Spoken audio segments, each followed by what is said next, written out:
again President Ramaphosa for your presidency of this G20. I wish the US the best of luck next year in 2026, and I look forward to taking forward the agenda during our presidency in 2027. Thank you.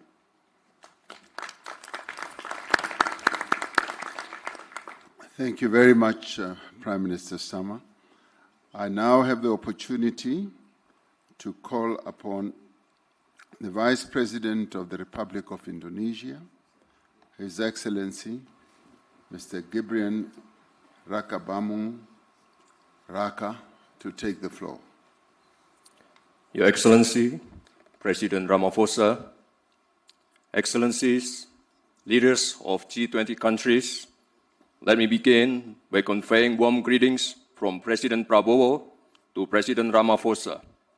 Also deep appreciation to the government of South Africa for the warm hospitality and excellent arrangement.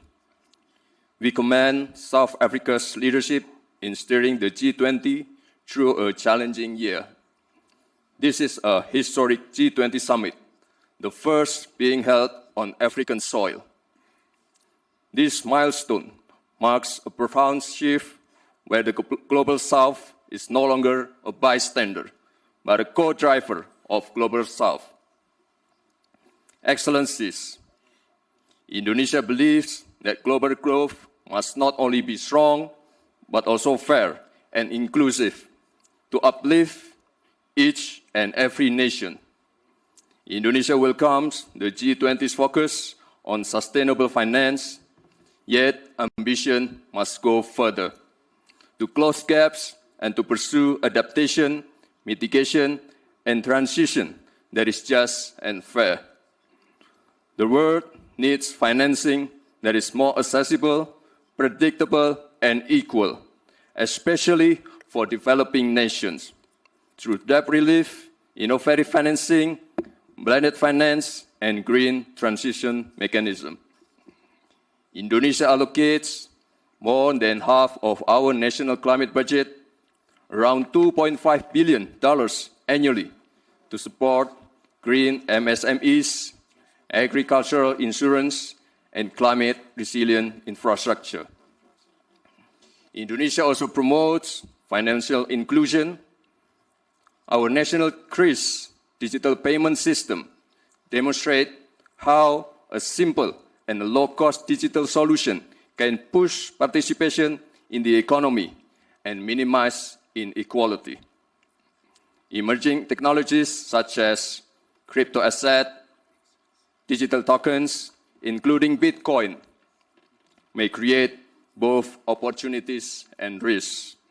Therefore, Indonesia proposes that the G20 initiate dialogue on intelligence economy. Indonesia believes that every country is entitled to chart its own development path because there is no single model that fits all. There is no such thing called the best method. Cooperation must empower, not dictate. Cooperation must uplift, not create dependency. Thank you.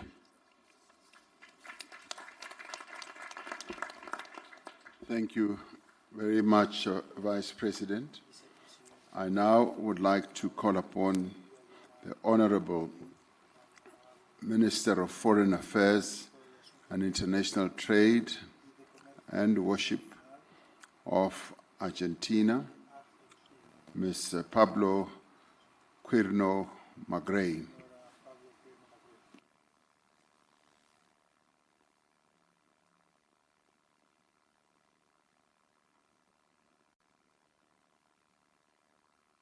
Oh, Mr. Thank you.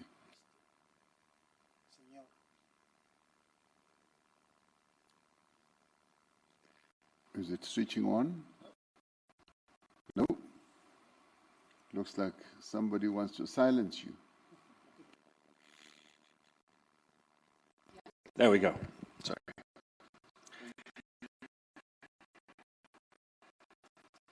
Thank you, Chair. I would like to express our gratitude to the government of South Africa and President Ramaphosa for the generous hospitality extended to us by your country during this year. your presidency has invited us to reflect through the lenses of solidarity, equality, and sustainability. Allow me to outline our perspective on these pillars. We believe that the principles of solidarity, equality, and sustainability can only be achieved within an international system grounded in freedom, clear rules, and responsible economic governance. Economic growth remains the foundation for job creation, investment, and resilience in our economies. Such growth depends on policies that promote stability, innovation, and private sector development within a predictable framework grounded in the rule of law and a market-based economy, as highlighted in the G20's foundational declarations. Argentina has learned firsthand that long-term growth is only possible when supported by sound public finances. Fiscal imbalances contribute to inflationary pressures, limit investment, and erode economic confidence.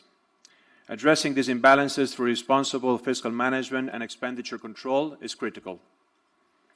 In this context, solidarity can only be effective when growth rests on a stable macroeconomic environment, a legal order that protects private property, and clear rules that expand opportunities for private sector development and all individuals in our society.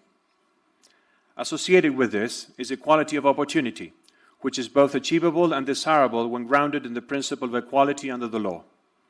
Achieving this requires structural reforms that foster solid institutional and regulatory frameworks, laying the groundwork for markets to function efficiently, attract investments, encourage job creation, and boost productivity.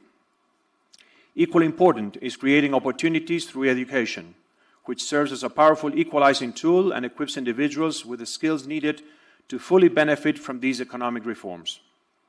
Technology is a strong ally in this effort. We must maximize the opportunities it provides while mitigating its risks. This includes fostering digital transformation and ensuring that job creation aligns with the needs of the future economy based on the upskilling and reskilling of labor.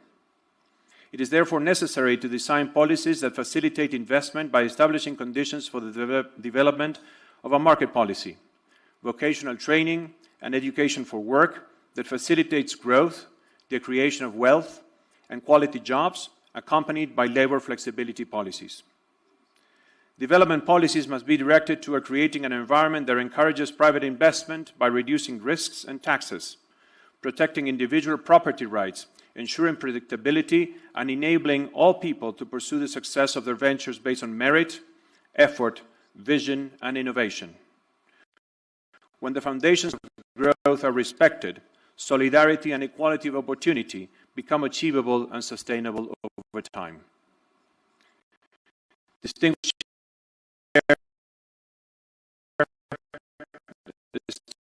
leaders, finally, I wish to draw to your attention the draft document circulated yesterday. As we all recognize, this G20 represents an important opportunity to demonstrate our collective commitment to the development of the African continent and its people. Argentina has sought to contribute meaningfully and constructively to the consensus-building process. We have shared the red lines we identified in this context, aiming to support the G20's broader goals. Those red lines remain until this time. We all know that the G20 is a premier global forum for coordinating economic actions.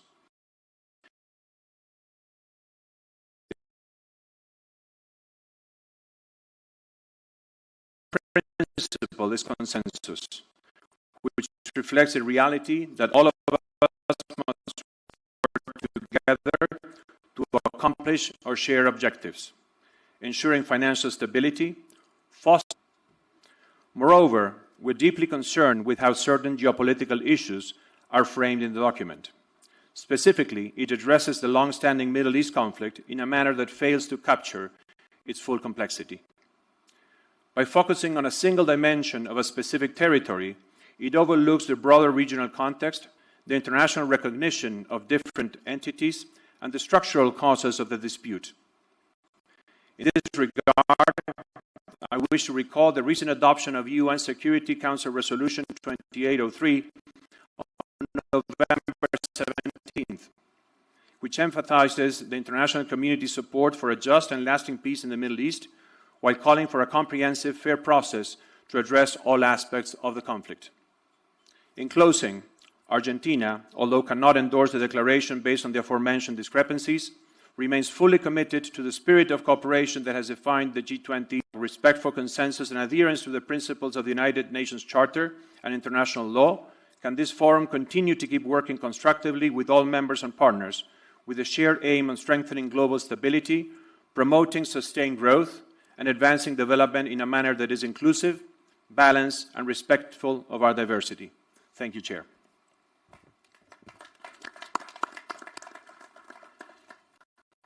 Thank you very much, Minister. We note with deep respect the views expressed by Argentina. We will recall that in our last G20 Summit in Brazil, Argentina was given the opportunity, following the various discussions that led to the consensus and agreement on the declaration. It was given the opportunity to voice its misgivings about certain parts of the declaration as it was adopted. And similarly, we have given Argentina the same opportunity, that they should, in their presentation, be able to raise issues that they are concerned about. We should take courage in knowing that that does not, in the end, mean that the declaration is nullified or rejected. It is a declaration that has been adopted by all of us here present. And so, President, many of the views are really views that are common or commonly held by many in terms of the adherence to rule of law and supporting the resolutions of the United Nations. So we thank you, Minister, for putting Argentina's position forward, and we will, with great respect, move ahead with a declared, with the accepted declaration as the G20. Thank you very much. We then move on and ask His Excellency Mr. Edgar Amador Zamora, Minister of Finance and Public Credit of the United Mexican States. Please go ahead, Minister. Thank you, Your Excellency. Distinguished leaders of the G20 and invited countries, heads of international organizations. On behalf of the President of Mexico, Claudia Sheinbaum, I wish to extend our sincere congratulations to President Cyril Ramaphosa and to the South Africa team for an outstanding leadership of the G20 this year, and for convening the historic Leaders Summit, the first ever held in African soil. Mexico is a country deeply involved in the promotion of peace as a basis for justice, fair trade, social equity, gender equality, cooperation for development, and respect for human rights. Economic welfare and cooperation for development are shared responsibility among nations. In a world defined by interdependence, no country can isolate itself or prosper at the expense of others. Choosing cooperation is, in essence, choosing a common future grounded in justice. The expansion of trade can drive employment, raise incomes, and reduce poverty, all core dimensions of sustainable development. Moreover, international trade fosters the global adoption of green technologies, serving as a powerful mechanism to accelerate the transition toward low-carbon, resource-efficient economies. However, the expansion of global trade also brings complexities. While it has fueled global economic growth, its benefits remain unevenly distributed. It promotes the exchange of knowledge and culture, yet disparities persist in labor protection and social inclusion, particularly for women and underserved communities. Environmentally, trade can advance green standards and technologies, but it also contributes to emissions, overexploitation of resources, and biodiversity loss. The question, therefore, is how to ensure that global trade benefits are shared equitably and it directly contributes to sustainable development and shared prosperity. The multilateral trading system recognizes that when trade is fair, transparent, and properly regulated, it's a key driver of development and a tool for lifting millions out of poverty. Trade must serve people, generating well-paid jobs, fair wages, and opportunities that foster social inclusion. In the economic sphere, the center of decision-making processes, recognizing that decent work is the foundation of a better quality of life. In this sustainability dimension, our priority is to prevent, reduce, and reverse environmental degradation while fostering a circular economy. Our national energy policy advances renewable sources and accelerates the transition toward cleaner production and consumption patterns, while ensuring equitable access to water as a fundamental human right. Through the Plan Mexico, we are empowering MSMEs by integrating them into national and global value chains, facilitating access to credit, digital tools, and capacity building program is essential for equitable growth and innovation. At the same time, we are investing in human capital, aligning education and training systems with the skills needed for the green and digital transitions. Environmental sustainability lies at the heart of Mexico's industrial and trade policy. We promote investment that meets standards on water reuse, clean energy, and solid waste management, with encouraging community-centered business practices.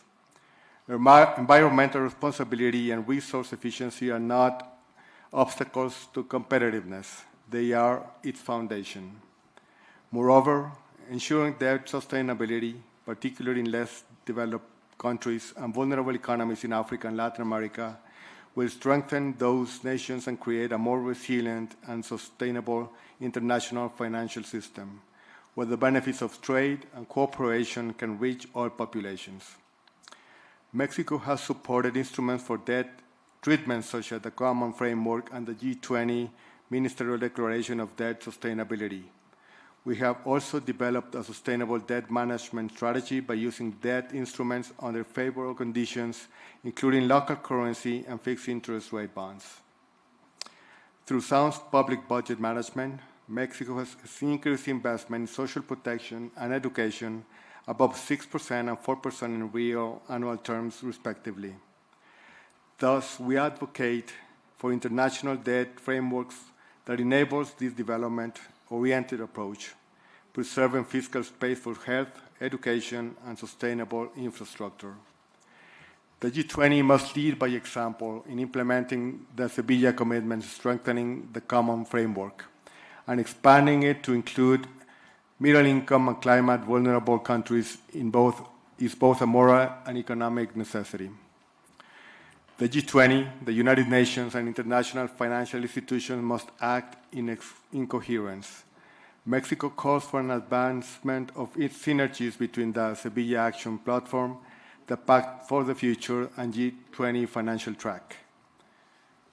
Finally, Mexico believes that the strength of the G20 lies not only in its economic power, but in its collective moral responsibility. Let us lead with courage and conviction to make trade fair, debt sustainable, and development truly inclusive. Thank you very much for your attention. Thank you. Thank you indeed, Minister. I now have the privilege to call on the Minister of Foreign Affairs of the Kingdom of Saudi Arabia, Prince Faisal bin Farhan Al Saud, to take the floor. بسم الله الرحمن الرحيم. بسم الله الرحمن الرحيم. خامة الرئيس سيريل رامافوزا، الحضور الكرام، يسعدني أن أشارك في قمة هذا العام في مدينة جوهانسبرغ تحت شعار التضامن والمساواة والاستدامة. ويسرني أن أستهل كلمتي بنقل تحيات خادم الحرمين الشريفين وسمو العاهل حفظهم الله وتمنياتهم الصادقة بنجاح مساعي رئاسة جنوب أفريقيا التي تستضيف أعمال مجموعة العشرين ولأول مرة في القارة الأفريقية، ومساعي الدول الأعضاء بتعزيز التعاون الاقتصادي وتحقيق التنمية المستدامة على الصعيد العالمي. الحضور الكرام، تؤكد المملكة العربية السعودية دعمها الكامل للجهود الرامية إلى إصلاح منظمة التجارة العالمية وتعزيز نظام تجاري متعدد الأطراف عادل وشفاف يمكن كافة الدول من الانخراط بفاعلية في الاقتصاد العالمي ويحقق العدالة بين الدول الأعضاء. وترى المملكة أن التجارة الدولية ليست مجرد أداة للنمو الاقتصادي، بل هي ركيزة أساسية لتحقيق التنمية الشاملة ووسيلة لتعزيز الاستقرار الاقتصادي العالمي وضمان استفادة الجميع من منافع النظام التجاري الدولي بشكل متوازن. وفي هذا السياق وانسجاما مع مستهدفات رؤية السعودية 2030 تستمر المملكة بتطوير الأطر التنفيذية التي تشجع الاستثمار المسؤول في مختلف القطاعات بما في ذلك السياحة والتكنولوجيا والبنية التحتية المستدامة وتعزيز التصنيع المستدام من خلال تسخير الموارد المحلية وتعزيز فاعليتها وجذب الاستثمارات النوعية المتوافقة مع الأهداف التنمية المستدامة. كما تؤكد المملكة على أهمية موائمة جهود مجموعة العشرين مع أهداف التنمية المستدامة للعام 2030 لضمان تحقيق نمو اقتصادي شامل ومتوازن يعزز رفاه الشعوب ويحافظ على الموارد للأجيال القادمة. وترى المملكة أن التحديات العالمية بما في ذلك أعباء الديون على بعض الدول وأمن الغذاء والطاقة والتغيير المناخي والتحول الرقمي تتطلب تنسيقا مستمر واتباع نهج متكامل يوازن بين التنمية الاقتصادية وحماية البيئة والاستقرار المالي. وفي هذا الإطار تشدد المملكة على ضرورة الحد من التدفقات المالية الغير مشروعة وتعزيز قدرة الدول على تسخير مواردها المحلية بكفاءة باعتبارها من العوامل الأساسية لتحقيق الاستقرار الاقتصادي وتمويل برامج التنمية المستدامة. كما تدعو إلى تعزيز التعاون الدولي لتبادل الخبرات وأفضل الممارسات في هذا المجال بما يسهم في بناء أنظمة مالية أكثر شفافية ومرونة. الحضور الكرام، لقد أثبتت السنوات الأخيرة أن التحديات التي تواجه عالمنا لا تعترف بالحدود وأن معالجتها تتطلب تضامنا دوليا صادقا وتعاونا متعدد الأطراف يقوم على المسؤولية المشتركة. فالعالم اليوم يواجه مستويات متزايدة من عدم المساواة واضطرابات اقتصادية عالمية تركت آثارها العميقة على حياة الملايين وأدت إلى التصاعد في حدة التوترات الإقليمية والدولية. هذه جميعها قضايا تهدد استقرار النظام الدولي برمته وتعرقل مسيرة التنمية المستدامة. وبالرغم من تلك التحديات وحالة عدم اليقين التي يشهدها الاقتصاد العالمي، فإن المملكة ماضية في العمل على بناء اقتصاد عالمي أكثر تكاملا واستدامة من خلال شراكاتها الفاعلة على المستوى الدولي بما يضمن مستقبلا مزدهرا وآمنا للأجيال القادمة. في الختام، تؤكد المملكة على أهمية دور مجموعة العشرين المشترك في قيادة الجهود الدولي لتعزيز التنسيق بين السياسات الاقتصادية العالمية والنمو المتوازن وتمكين الاستثمارات المستدامة وتطوير سياسات صناعية واقتصادية تدعم الاستقرار والازدهار للجميع وتساهم في حماية الدول الأكثر هشاشة من تداعيات الأزمات المالية والاقتصادية. والسلام عليكم ورحمة الله وبركاته. Peace, mercy, and blessings of Allah be upon you. Thank you very much, Your Royal Highness. I now call upon in the segment of members of the G20, the last speaker before we go to guest countries. I now call us upon the Deputy Chief of Staff of the Presidential Executive Office of the Russian Federation, Mr. Maxim Oreshkin. Thank you, President Ramaphosa. The international economic order is definitely in crisis, and it is no longer matching new and emerging realities. This crisis is three-dimensional: the crisis of globalization and openness, the crisis of global economic institutions, and the crisis of economic development models. These days, global economy is facing a severe fragmentation. Advanced economies continue to engage in illegitimate unilateral actions, including sanctions, trade barriers, technological and educational restrictions, as well as seizure of sovereign assets. These methods of unfair competition destabilize the global economic architecture, disrupt supply chains, discourage long-term investments, hold back the global growth, and undermine progress in achieving the Sustainable Development Goals.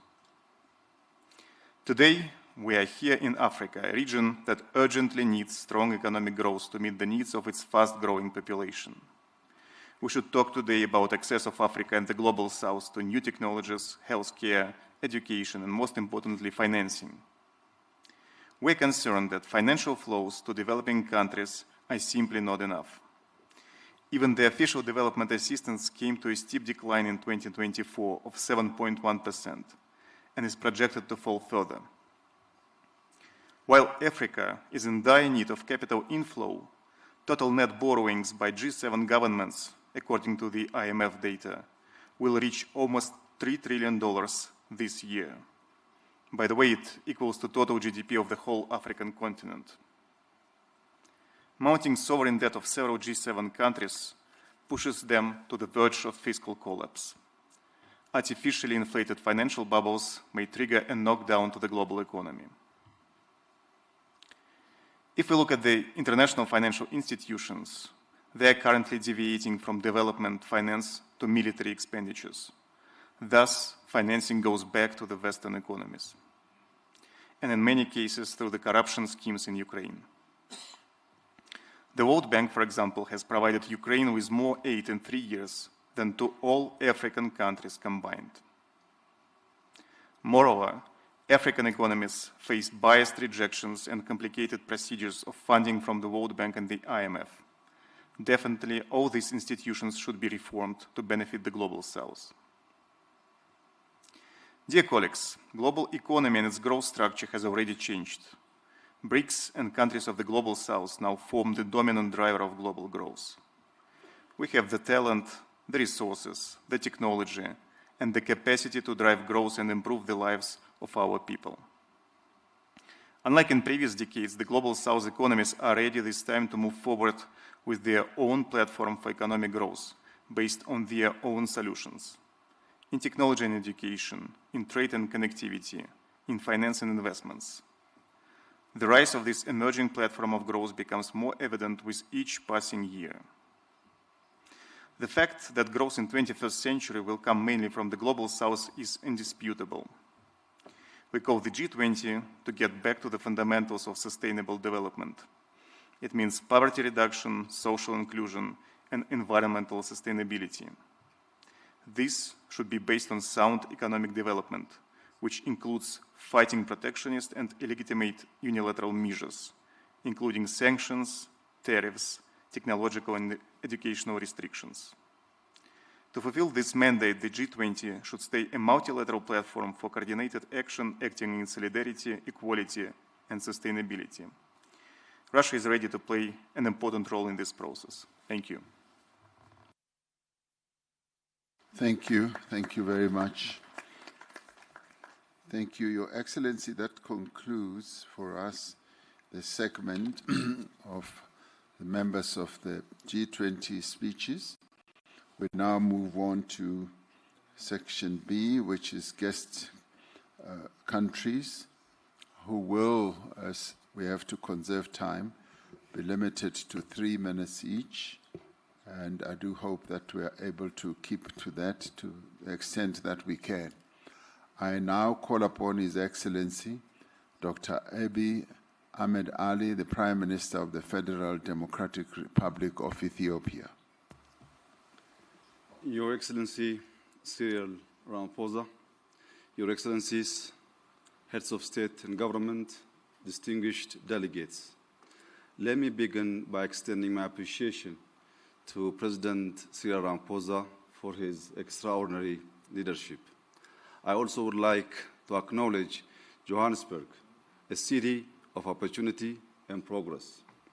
Excellencies, it is with humility and hope that I address you on African soil at this historic G20 Summit. Humility because Ethiopia's journey is still unfolding. Hope because our story, like that of many nations here, shows that transformation is possible even in difficult circumstances. Ethiopia is a land of ancient civilization, defined by resilience, and prospects still being written. Our homeland has sheltered faiths. Our people have built lasting societies. From this legacy comes Maddamar, a philosophy of unity in diversity, of synergetic collaboration that multiplies potential and of progress shared by all. Guided by this spirit, Ethiopia is moving toward inclusive growth. Our cities are becoming hubs of innovation. Industrial parks reshape economies. Farmers use tools their parents could never imagine. Young entrepreneurs and building businesses that were impossible to dream of a generation ago. For too long, countries like ours have been labeled fragile or poor. Yet our story is a quiet revolution of bold actions rewriting what is possible. Because growth is the achievement of people who refuse to be left behind. In Ethiopia, we have learned that inclusivity is not charity, it is efficiency. When every farmer, entrepreneur, and innovator shares in progress, the economy becomes self-sustaining. Our journey has been tested by drought, conflict, and global shocks. Yet from those tests emerges transformative renewal. We are investing in renewable energy that powers both homes and hope, digital infrastructures that connect citizens, and green agriculture turning smallholder farmers into climate champions. Excellencies, we're not here to speak of despair. We're here to speak of possibility and of shared responsibility. In that spirit, let me highlight 3 priorities. First, debt. Ethiopia has engaged actively with the G20 Common Framework to unlock resources. Debt relief must translate into investments that empower people and secure the future, including educated children, modern hospitals, and resilient infrastructure. Second, climate. Through our Green Legacy Initiative, Ethiopians have planted over 48 billion seedlings, restoring soils, watersheds, and hope ecological restoration must become the new global investment landscapes, supported by debt for climate swaps and green value chains that reward nature and communities. Third, energy and digital transformation. The Grand Ethiopia Renaissance Dam symbolizes Africa's renewable ambition. We are expanding into solar, wind, geothermal, and nuclear power, and we envision an Africa energy network that drives industrialization while achieving net zero emissions. Through Digital Ethiopia, we have liberalized telecom, expanded broadband, and advanced digital finance. By 2030, we aim to complete our national digital public infrastructure, integrating IDs, payments, and data platforms to serve citizens. For Ethiopia, artificial intelligence is a tool for inclusion, helping predict droughts, diagnose diseases, and support local language, ensuring technology works for all. Excellencies, Ethiopia's journey mirrors that of many emerging economies. Our success offers lessons, our challenges offer insights. Inclusivity and sustainable growth is both a practical and a moral imperative for our continent. It requires humility to reconsider what we treasure and courage to redefine what we value. I propose that the G20 adopt a new lens, measures resilience as growth. Let us count not only GDP, but the capacity of societies to withstand and adapt, because that ultimately is what sustains development. Ethiopia stands ready, rooted in Maddamar, to contribute to this shared global journey. I thank you.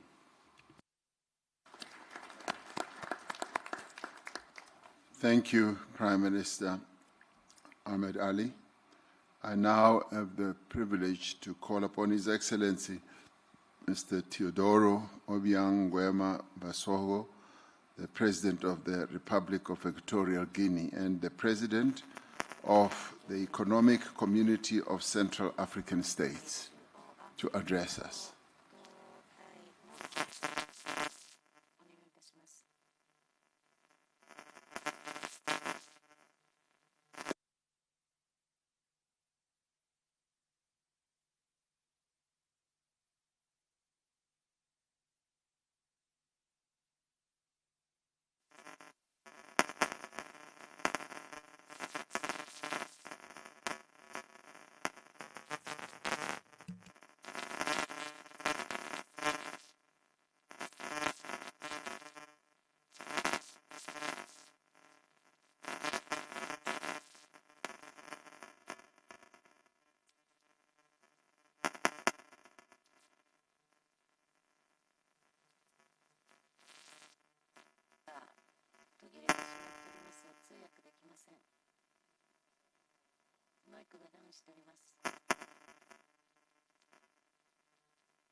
Okay, there seems to be a problem there which they will fix in a little while.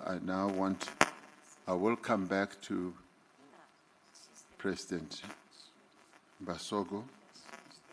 I now want to move on to His Excellency, the President of the Republic of Finland, Alexander Stubb. Thank you very much, Cyril, and thank you for the invitation. You know that Finns are famous for two things. One, they speak very shortly, and two, they love rules.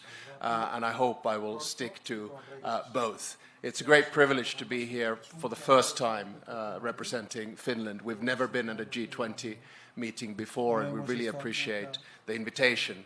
Jonas Störe and I both come from Nordic countries, and we once calculated that the Nordics would be G10. So perhaps I'll speak in that spirit. Cyril, for me, this meeting is very much a symbol of multilateralism. And what you are trying to do here is to bring a group of key countries together that have both demography and economy on their side. And you are doing it at a time when there clearly is a change in the world order, where I believe personally that the nexus of power is moving eastbound and southbound. And now I think all of us pretty much have a choice. And the choice is between multilateralism, which you are representing, and multipolarity. And these two things are very different. For me, multilateralism is about cooperation, it's about rules, it's about norms, and it's about institutions.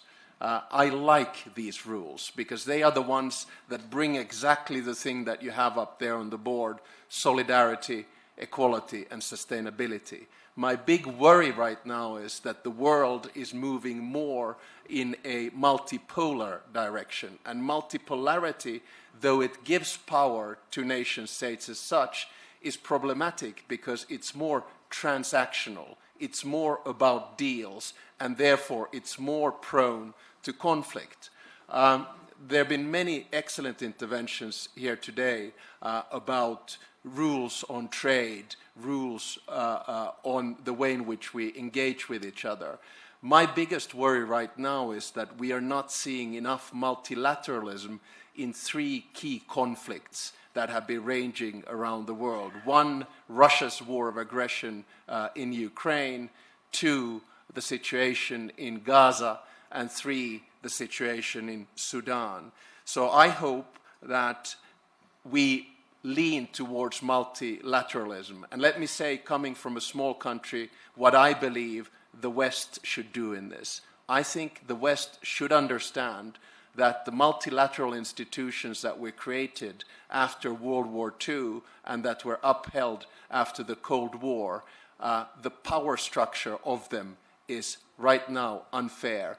it needs to be changed. We need to distribute power in a world that exists today, not the world that existed in 1945. That is the best way for us to drive multilateralism and get it back on track. Thank you very much. 3 minutes and 12 seconds.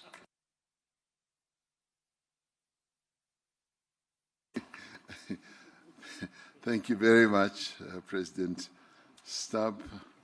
You were just so precise, Alexandra. That's the Nordic spirit, I take it.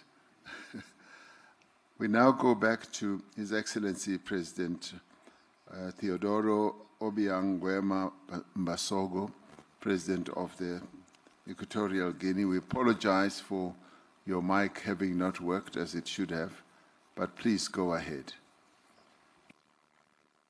Sus Excelencias, Jefe de Estado y de Gobierno y Jefe de Delegaciones, distinguidos invitados, señoras y señores.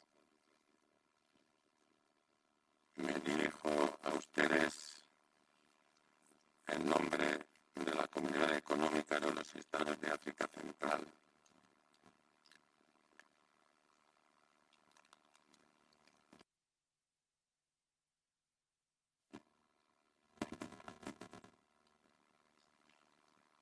There is still a problem for President Basogo.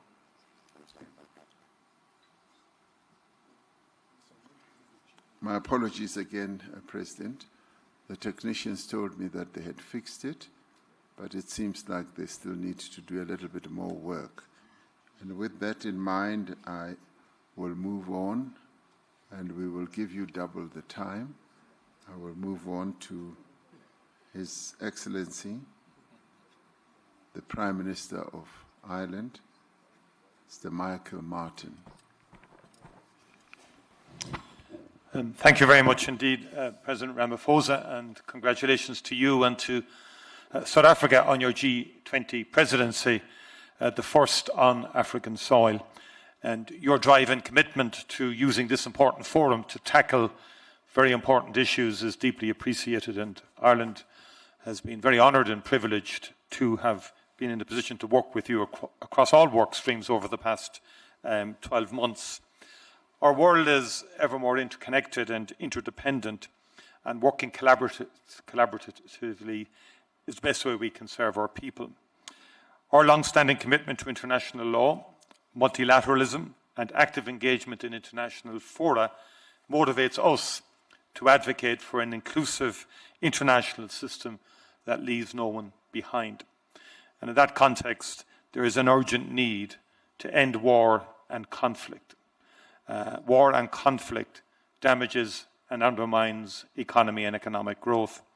And in that context, there must be renewed efforts to end the illegal invasion of Ukraine by Russia and the war that has ensued, and also the horrors of Gaza and the appalling situation in Sudan. We must work very hard to end these wars in addition to the many other conflicts. Ireland advocates for economic growth to be inclusive, to be resilient, and to be environmentally sustainable. And our focus has always been on investment in human capital in terms of education and training as the key underpinning of economic growth into the future. Economic growth has to contribute to equality, to poverty reduction, and must align with international commitments on climate change and environmental protection. Ireland welcomes the G20 efforts that support inclusive growth on the African continent and beyond, seeing this as an endorsement of the Agenda 2030 commitment to reach the furthest behind first. Women's economic empowerment is crucially important as a direct pathway towards gender equality, poverty eradication, and inclusive economic growth. Ireland values policy interventions that support investment in local and regional value chains, which support quality jobs creation, raise living standards, and enhance resilience. Digital inclusion is a key enabler of a growing economy, and we're supportive of work to develop a fair and inclusive digital economy with effective rules for digital trade. Trade and investment need to create opportunities for those considered the furthest behind, particularly women and marginalised groups. And Ireland, along with the European Union, is committed to an open and rules-based multilateral trading system with a modernised WTO at its core. The rules and the standards that the WTO provides are crucial for all of us who depend on global trade and allow all trading nations to benefit. The stability and the predictability provided by the rules-based multilateral trading system is key in supporting sustainable development. It does have to, however, be modernised and must also address the impact of the increasing use of trade-distorting industrial policies. Growing debt servicing costs, as has been said, translates into reduction in many countries' expenditure on the core areas of health and education and social protection, again impacting their ability to reach the furthest behind first. Ireland supports the outcome of the Financing for Development Conference, the Seville Commitment, and we are supportive of the institutions and initiatives that assist countries with debt issues. And these include the G20, which has developed and is overseeing the implementation of the Common Framework for Debt Treatments, the Global Sovereign Debt Roundtable, and the Paris Club. And we continue to call, where appropriate, for reform and improvements of these institutions and initiatives. These priorities have guided our active engagement in the G20 this year, and we support South Africa in this endeavour. Thank you very much indeed, President. Thank you. Thank you, Taoiseach. I now would like to go back to His Excellency, President Ngwema Basoko. He will have been given a roving mic so that he can make his input. The fixed microphone does not seem to be working as well as it should. Go ahead, Your Excellency. Sus Excelencias, Jefe de Estado y de Gobierno y Jefe de Delegaciones, distinguidos invitados, señoras y señores. Me dirijo a ustedes en nombre de la Comunidad Económica de los Estados de África Central. Permítanme expresar mi agradecimiento a la República de Sudáfrica por su liderazgo y por el tema elegido para su presidencia del G20, a saber, solidaridad, igualdad y sostenibilidad. Esta cumbre de Johannesburg tiene lugar en un momento en que la arquitectura de la economía mundial aumenta las desigualdades en lugar de reducirlas entre las naciones. Durante décadas, nuestros pueblos han soportado los costos de un sistema desproporcionalmente a unos pocos y castiga a los más vulnerables. Sin embargo, nuestra región de África Central también ofrece soluciones globales. A modo de ejemplo, la cuenca de Congo constituye la segunda mayor masa forestal tropical del planeta y uno de los últimos grandes sumideros de carbono. El Golfo de Guinea garantiza la seguridad de rutas marítimas vitales.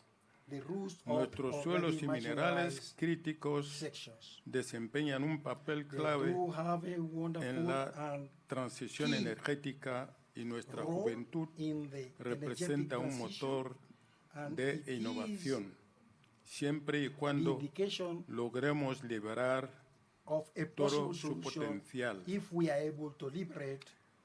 Nos reunimos hoy en el G20, un foro que pretende ser el espacio donde las economías más influyentes del planeta dialogan sobre el futuro global. Sin embargo, permítanme recordar que ese futuro no puede constituirse ignorando las voces del sur global, ni repitiendo las fórmulas que han perpetuado las desigualdades entre las naciones. Para que el crecimiento económico sea inclusivo y sostenible y que no deje nadie atrás en nuestra comunidad, quisiera ofrecer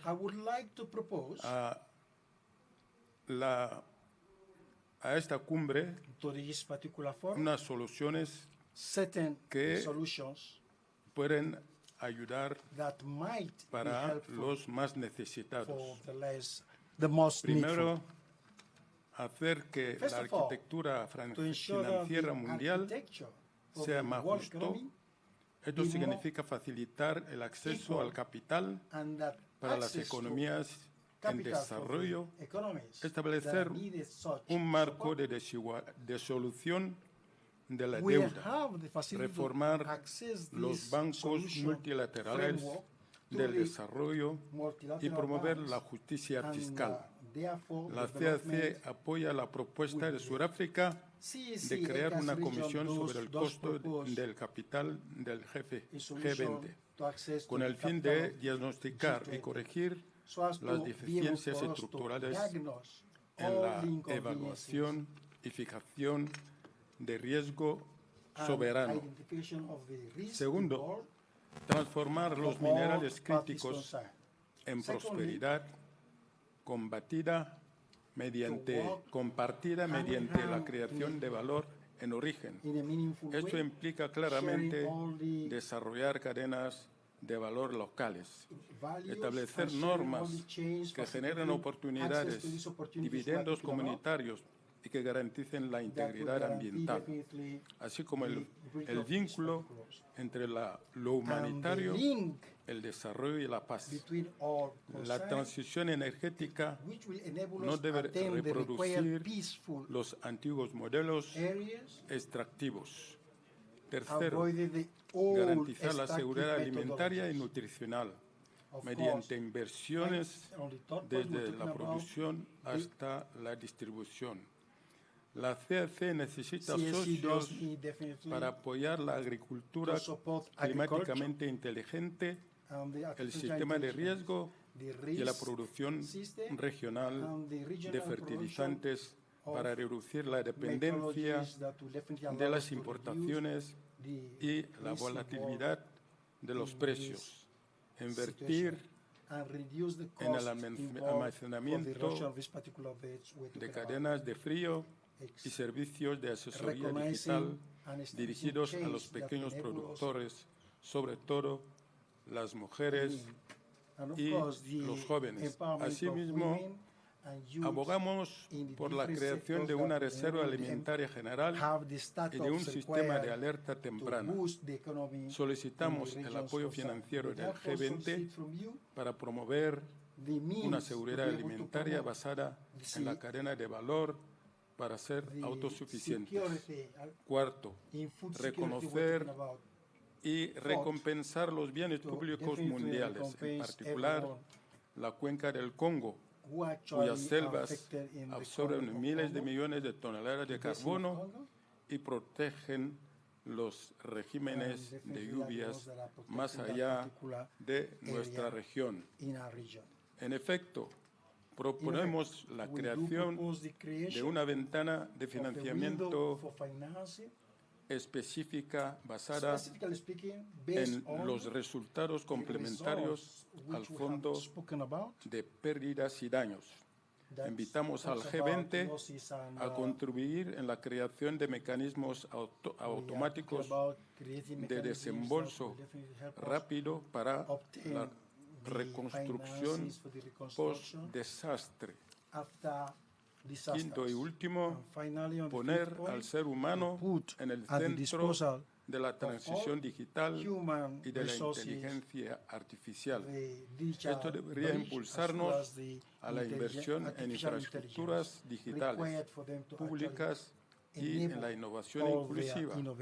Proponemos, por tanto, establecer un mecanismo de G20 para ampliar el acceso a la conectividad y al conjunto de datos abiertos para la inteligencia artificial de interés público, priorizando las lenguas y los contextos del sur global.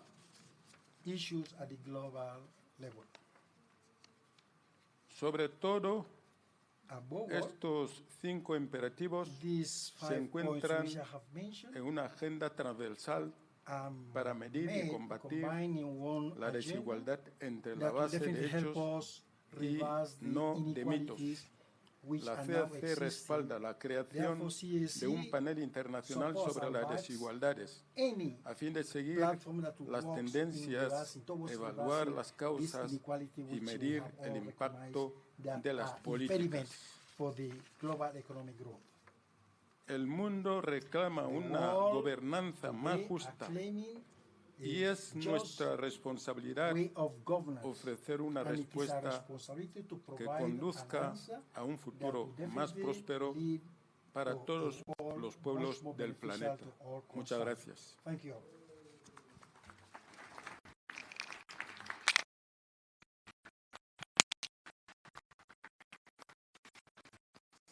Thank you very much, President Basago. I now would like to call upon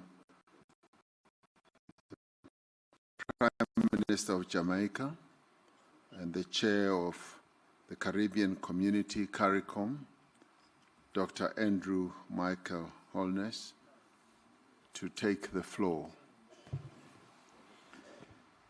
President Ramaphosa, important meeting. Please accept our commendations on South Africa's presidency.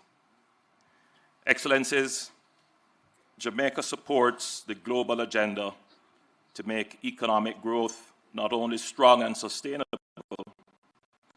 but also inclusive and resilient.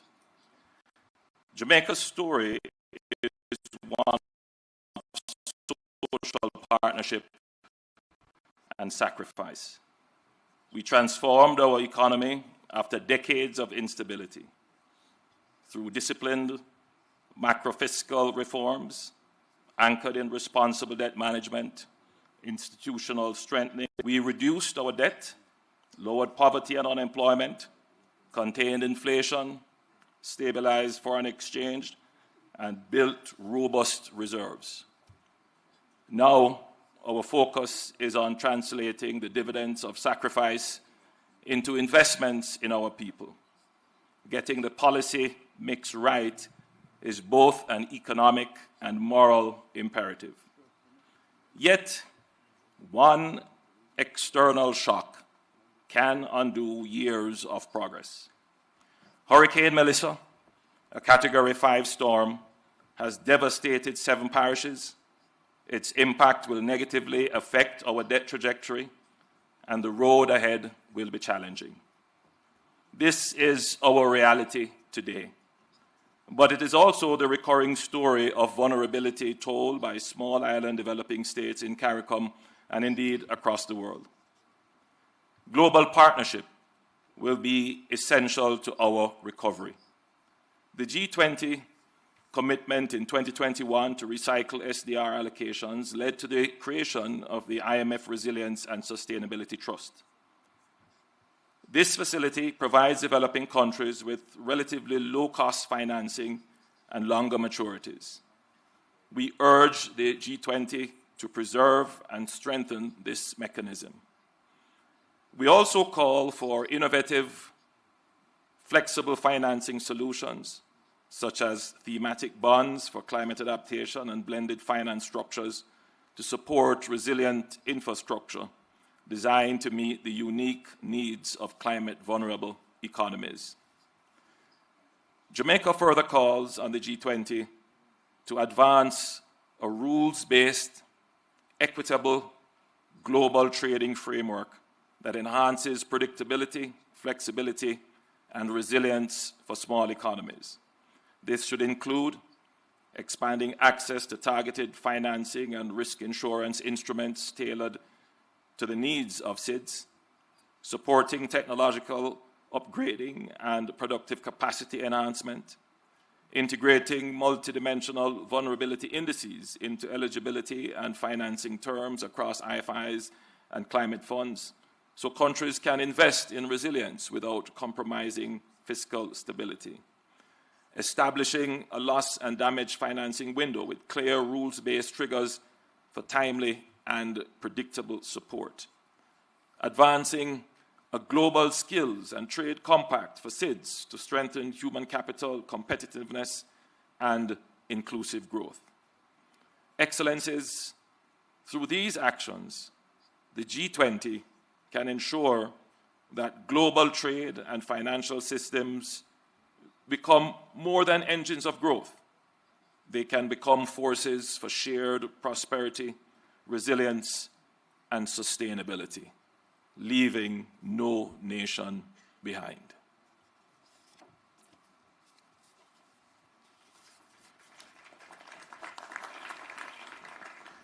Thank you, Prime Minister, and we should collectively pass our condolences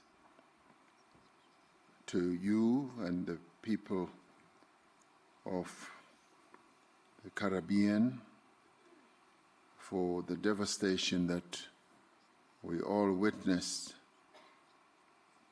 as you faced a huge calamity.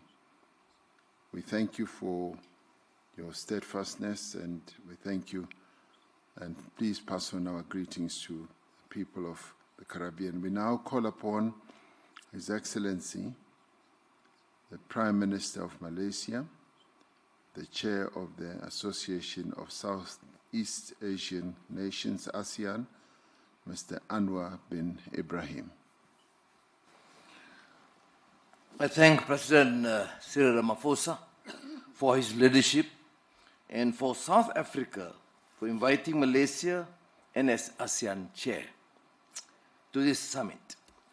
We meet in a country and continent that has endured the most dehumanizing aspect of apartheid and colonization. The expectations from countries in the South is for G20 to pursue an agenda that is just and fair,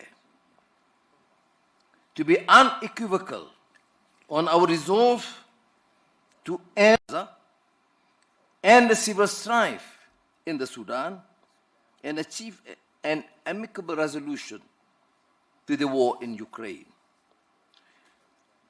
Malaysia has worked with our Asian neighbors in particular to manage political conflicts, tariff shocks, supply chain pressures, and rapid technological change.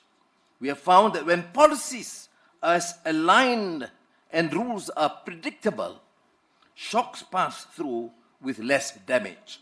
The lesson is clear. Resilience comes from common preparedness, not isolation. This lesson matters because the next disruption will likely to be harder to burden. Artificial intelligence will recognize labor markets at a pace our institutions will struggle to match. Without early investment in transitions, workers, especially the young and women, will face these shifts alone. We have seen the consequences before when societies were unprepared for globalization. Poor governance, grinding poverty,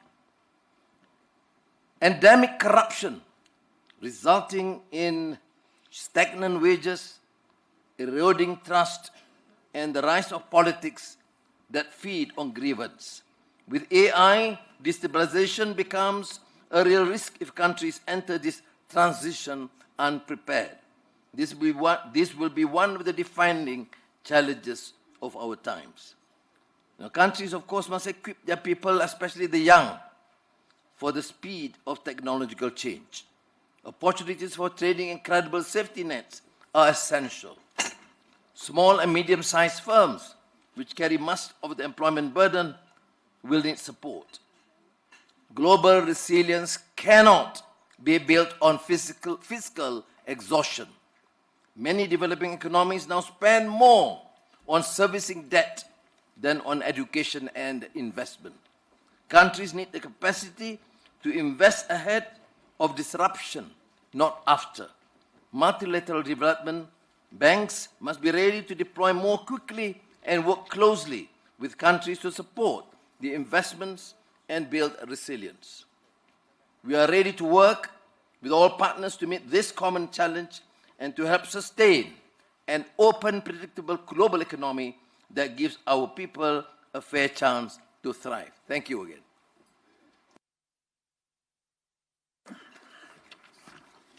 Thank you, Prime Minister. It now gives me pleasure to ask His Excellency Dr. Pedro Sanchez Perez Castijon, the President of the Government of Spain, to take the floor. Thank you for giving me the floor, President Ramaphosa, my dear friend, and allow me to congratulate you for the adoption of the declaration.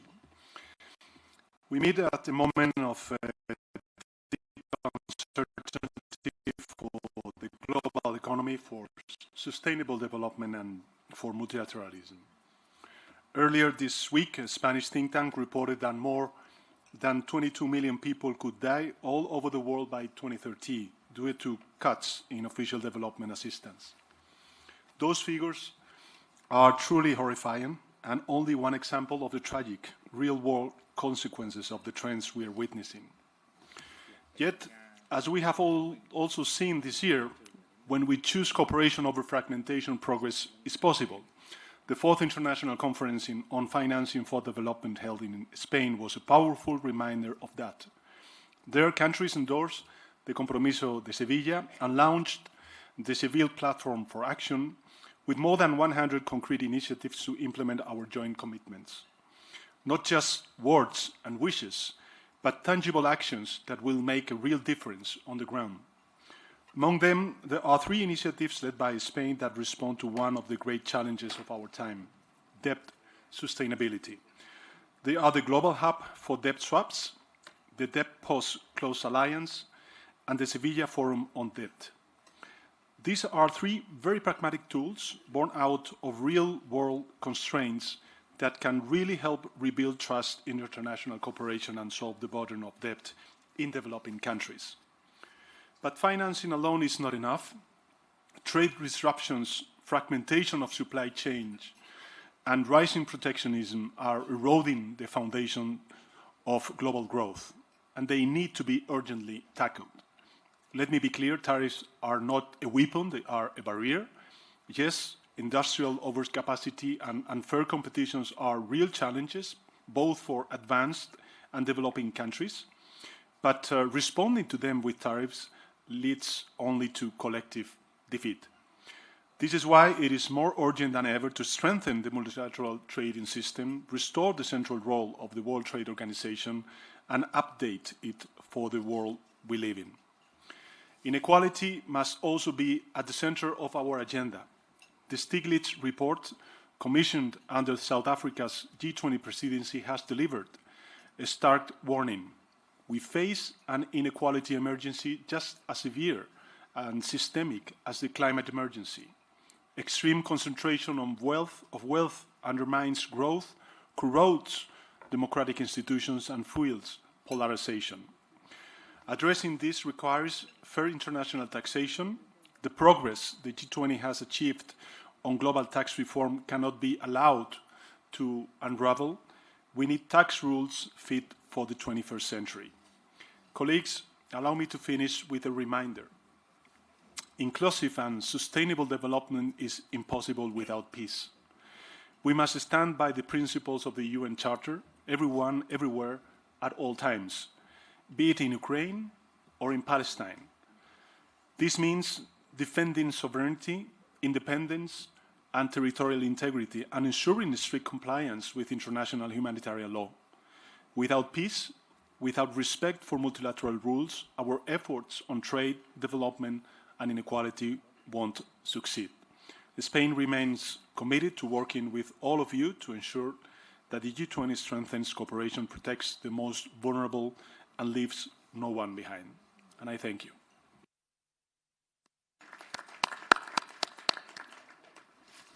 Thank you, my good friend, President Sanchez.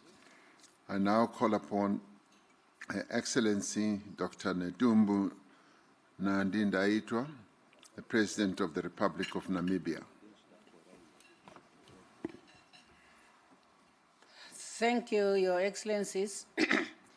Namibia thank and congratulate Your Excellency President Ramaphosa, the government and the people of South Africa for bringing G20 to Africa, placing Africa's concern in the agenda of the summit, and for the kind invitation extended to my country. Guided by the African Union Agenda 2063 and the UN Agenda 2030 for Sustainable Development, the importance of addressing development priority from the African perspective cannot be overemphasized. Developing countries find themselves on debt trap as a result of capital high cost for developing countries based on the perceived risk that does not reflect the reality on the ground. In the face of unfair financing terms, recently Namibia honored its international obligation by redeeming its $750 million Euro bond on time, signifying strong fiscal responsibilities. However, we are considered by decision makers as a risky country. We need a fair international financial institutions. Being the most meaningful way, we can place people at the heart of sustainable development. Our focus on advancing the transformation of global governance must be underpinned by the common understanding that only an inclusive and representative international system will have the capacity to respond to the present-day challenges. If our financial architecture is not fit for the purpose, we will continue to see the pressure of a looming global debt crisis that intensified imbalance between developed and developing countries. We are not seeking for free money. We want a fair and equal financing opportunities. For Namibia to grow and industrialize our economy, Namibia is welcoming investors to invest on value addition at source for our natural resources, including critical minerals, to yield a broad-based benefit for all our people. To leave no one behind, countries must mobilize adequate resources for development, apply responsible debt management, and safeguard resources for essential social and economic programs such as education, health, and infrastructures. Namibia urges the G20 leaders to strengthen debt treatment framework by providing concessional financing to countries that demonstrate commitment to sound debt management and to be innovative in strengthening others. As we strive towards reducing inequality within and among countries, fair taxation, financial inclusion, and social protection are essential tools. In Namibia, social protection coverage has expanded with old age grants reaching 98% of eligible citizens, and children grants stand at 66% of vulnerable children. These measures ensure that vulnerable groups that include people living with disability are supported in the path to prosperity. It also allows women and youth to play their role in development. As I conclude, I can say let us reaffirm our shared commitment to inclusive and sustainable economic growth guided by the SDGs by focusing on 3 pillars. 1, strengthen trade-drive economies. 2, securing financial for development, while responsible managing debts and reducing inequality through inclusive policies. And all these are talking to the theme of this conference, which we really very much welcome, namely solidarity, equality, and sustainability. Thank you for your kind attention. Thank you, President Nandi Ndaitwah, President of the Republic of Namibia. I now call upon His Excellency, Mr. Dick Schoof, the Prime Minister of the Kingdom of the Netherlands, to take the floor. Thank you, Mr. Chair. And as Minister of Finance, I will speak on behalf of the Netherlands. And I think it's important to emphasize this since I still have to fly back home with my Prime Minister. First of all, let me say how much I appreciate your hosting this first G20 on the African continent. We know what a challenge it is to organize a major international conference, and this summit reflects the growing importance of your country and Africa as a whole on the global stage. And I think I can speak on behalf of everybody that you have been a fantastic host, so thank you for that. In the run-up to this summit, the Netherlands was pleased to work with you on key themes of your presidency: solidarity, equality, and sustainability. And as the world's 18th largest economy, we greatly appreciate the opportunity to be part of the G20 again this year. I would like to make some brief remarks on 3 topics that all feed into one another: economic growth, debt sustainability, and private capital mobilization. First, it's clear that we need economic growth in order to achieve inclusive and sustainable development. However, the most straightforward and direct way to unlock economic growth is to immediately end Russia's unjust and unprovoked war in Ukraine. Not only is it causing unbearable human suffering, it also continues to have significant negative global economic spillover effects. And it's the real reason scarce resources have to be invested in Ukraine. Only a just and lasting peace can put an end to all this and can guarantee the security of Ukraine and Europe. Second, on debt sustainability, it's a fact that high debt levels stand in the way of growth. Every dollar spent on interest cannot be spent on investing in a stronger economy. So that's why the Netherlands strongly supports the G20's work on debt sustainability. Specifically, we think it's important to continue working on transparency, because that transparency can help boost investors' confidence in borrowing countries, which in turn will stimulate financing for development. And third, we know there are insufficient public funds to tackle the enormous needs of developing countries. So therefore, we need private capital mobilization as well. So I applaud the finance track for the excellent job it has done this year, mapping out new ways to unlock institutional capital for investment in emerging markets.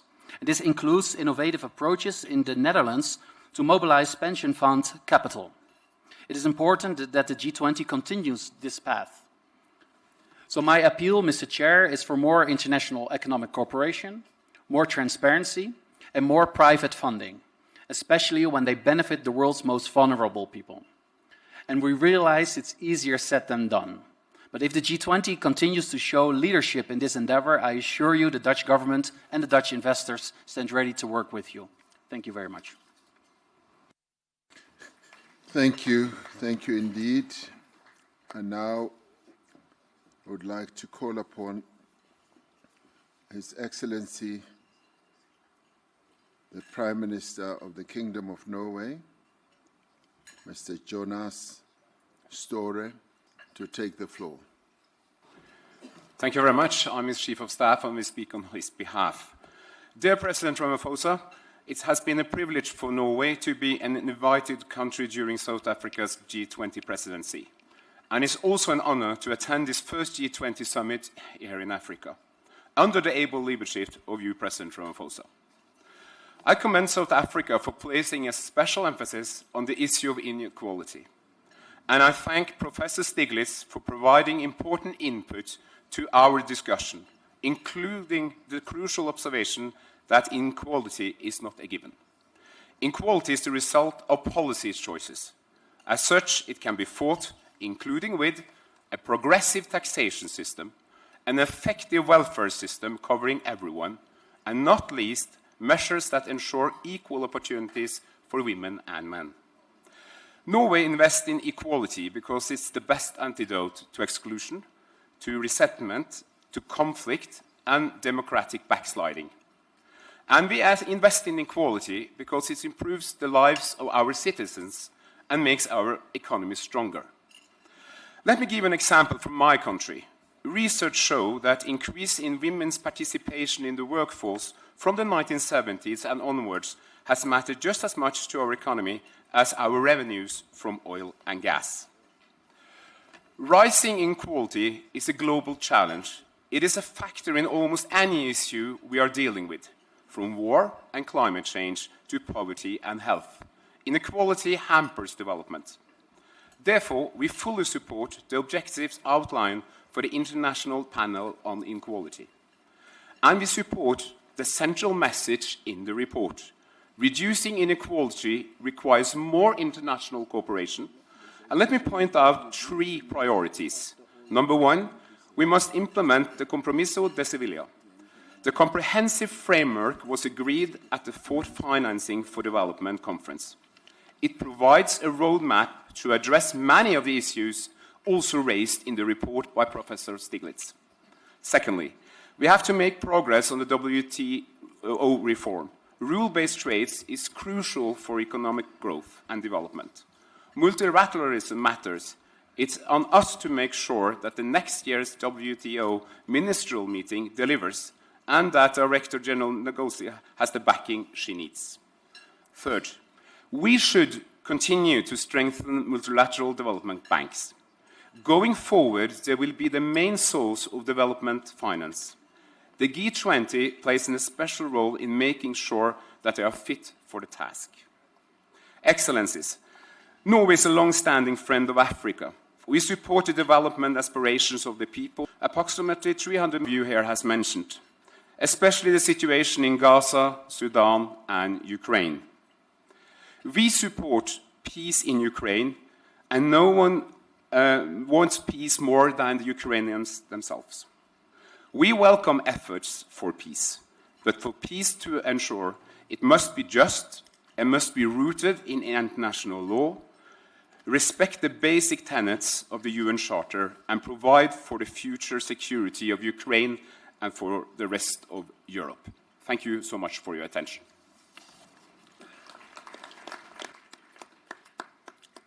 Thank you for the contribution.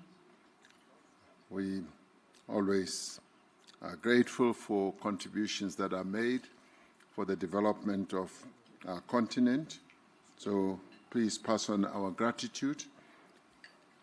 We now go ahead and call His Highness Sheikh Tamim bin Hamad Al Thani, the Emir of the State of Qatar.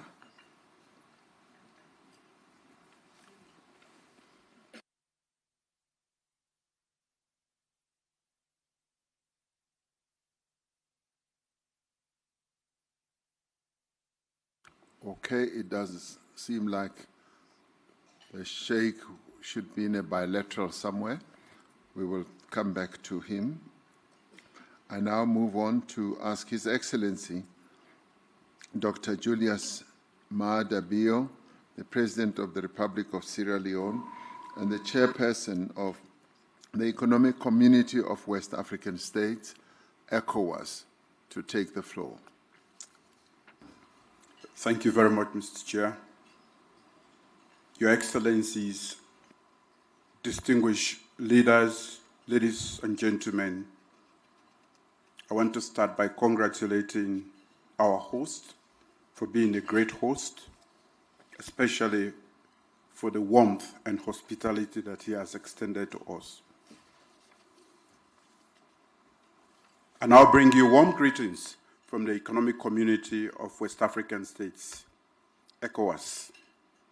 The region is currently celebrating its golden anniversary in recognition of various achievements, but also reflecting on the future of the community. We gather here to make important decisions on trade, finance for development, and the existential debt burden. Excellencies, ladies and gentlemen, trade is not just about goods crossing borders, but about creating opportunities in Africa for over 1.4 billion people and providing opportunities to create employment and wealth. In Africa, we are committed to boosting intra-African trade through effective implementation of the African Continental Free Trade Area, a system that empowers small businesses, connects landlocked communities, and unlocks regional value chains. However, we cannot do it alone. We call on G20 to 1. Reform global trade rules to ensure fair access for African exports. 2. Invest in trade facilitation, digital corridors, and green logistics. 3. Support the full implementation of FTAs, such as the AFCFTA, especially for the effective participation of women and youth entrepreneurs. Excellencies, ladies and gentlemen, development finance must move from charity to strategy. Africa does not lack ambition, but affordable capital. The cost of borrowing for many of our countries is up to 8 times higher for advanced countries. We urge G20 to 1. Scale up concessional finance and blended instruments for climate resilience, digital infrastructure, and urban transformation. 2. Empower national and subnational institutions with direct access to global capital markets. 3. Champion innovative tools like diaspora bonds, carbon credit, and SDG-linked instruments that reflect Africa's realities. Scale up climate finance commitments. Africa contributes, as we all know, less than 4% to global emissions, yet bears the highest climate cost.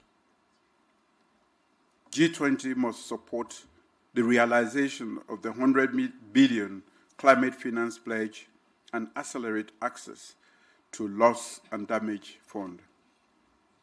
To advance global peace and security, the G20 must lead the effort to redress the issues of increasing global poverty, economic inequality, and justice, which feeds global security challenges. G20 must work to evolve a more peaceful world in which prosperity and advancement for all is a global goal. Excellencies, ladies and gentlemen, today over 20 African countries face high risk of debt distress, not necessarily due to reckless borrowing, but because we borrow in a structurally unjust system. The cost of borrowing and servicing for many African countries is prohibitively high, thereby diverting funds from crucial sectors such as health, education, and infrastructure as has been alluded to by many already. The G20's common framework must evolve. We need, one, timely, transparent, and equitable debt restructuring across all creditor classes, intercreditor burden sharing and binding timelines, access to concessional finance and capital on fairer terms, a new debt climate development compact that links relief to resilience, addressing issues like illicit financial flows, profit shifting, and marginalization in global value chains is crucial for long-term solutions. We offer the following recommendations. We propose the establishment of a task force on trade and finance for structural transformation. 2, we call on multilateral development banks to create dedicated credit lines for regional and urban development.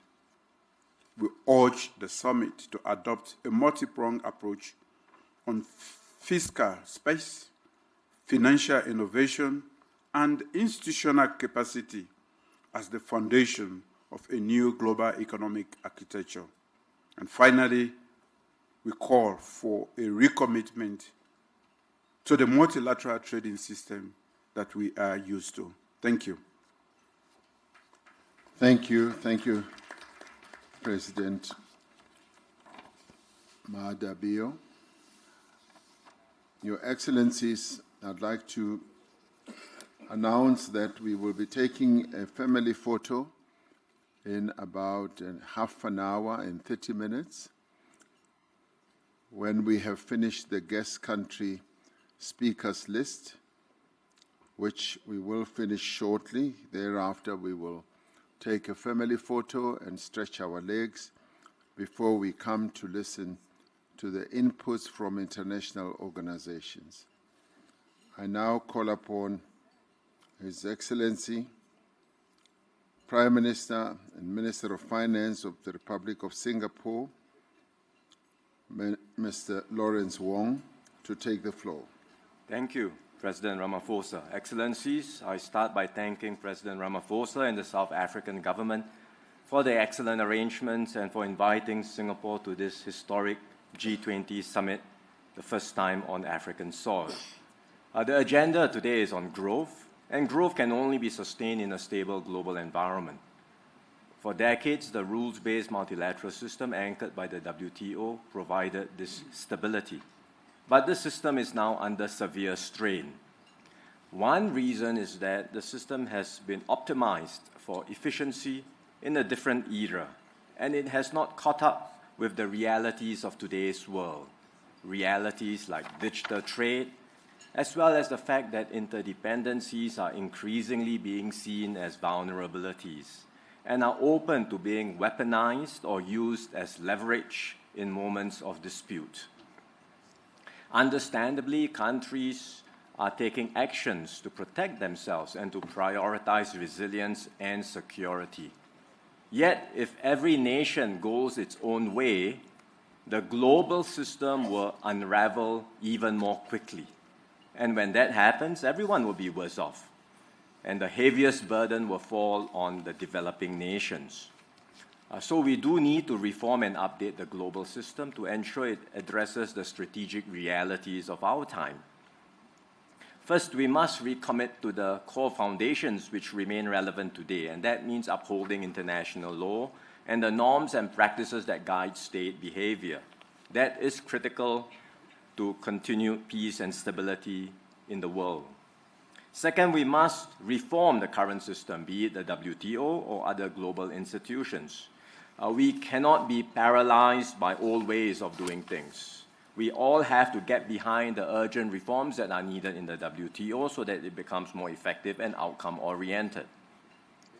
We should complement the WTO with flexible multilateral approaches, and that's why Singapore supports minilaterals and plurilaterals, which can serve as important pathfinders towards updating global rules.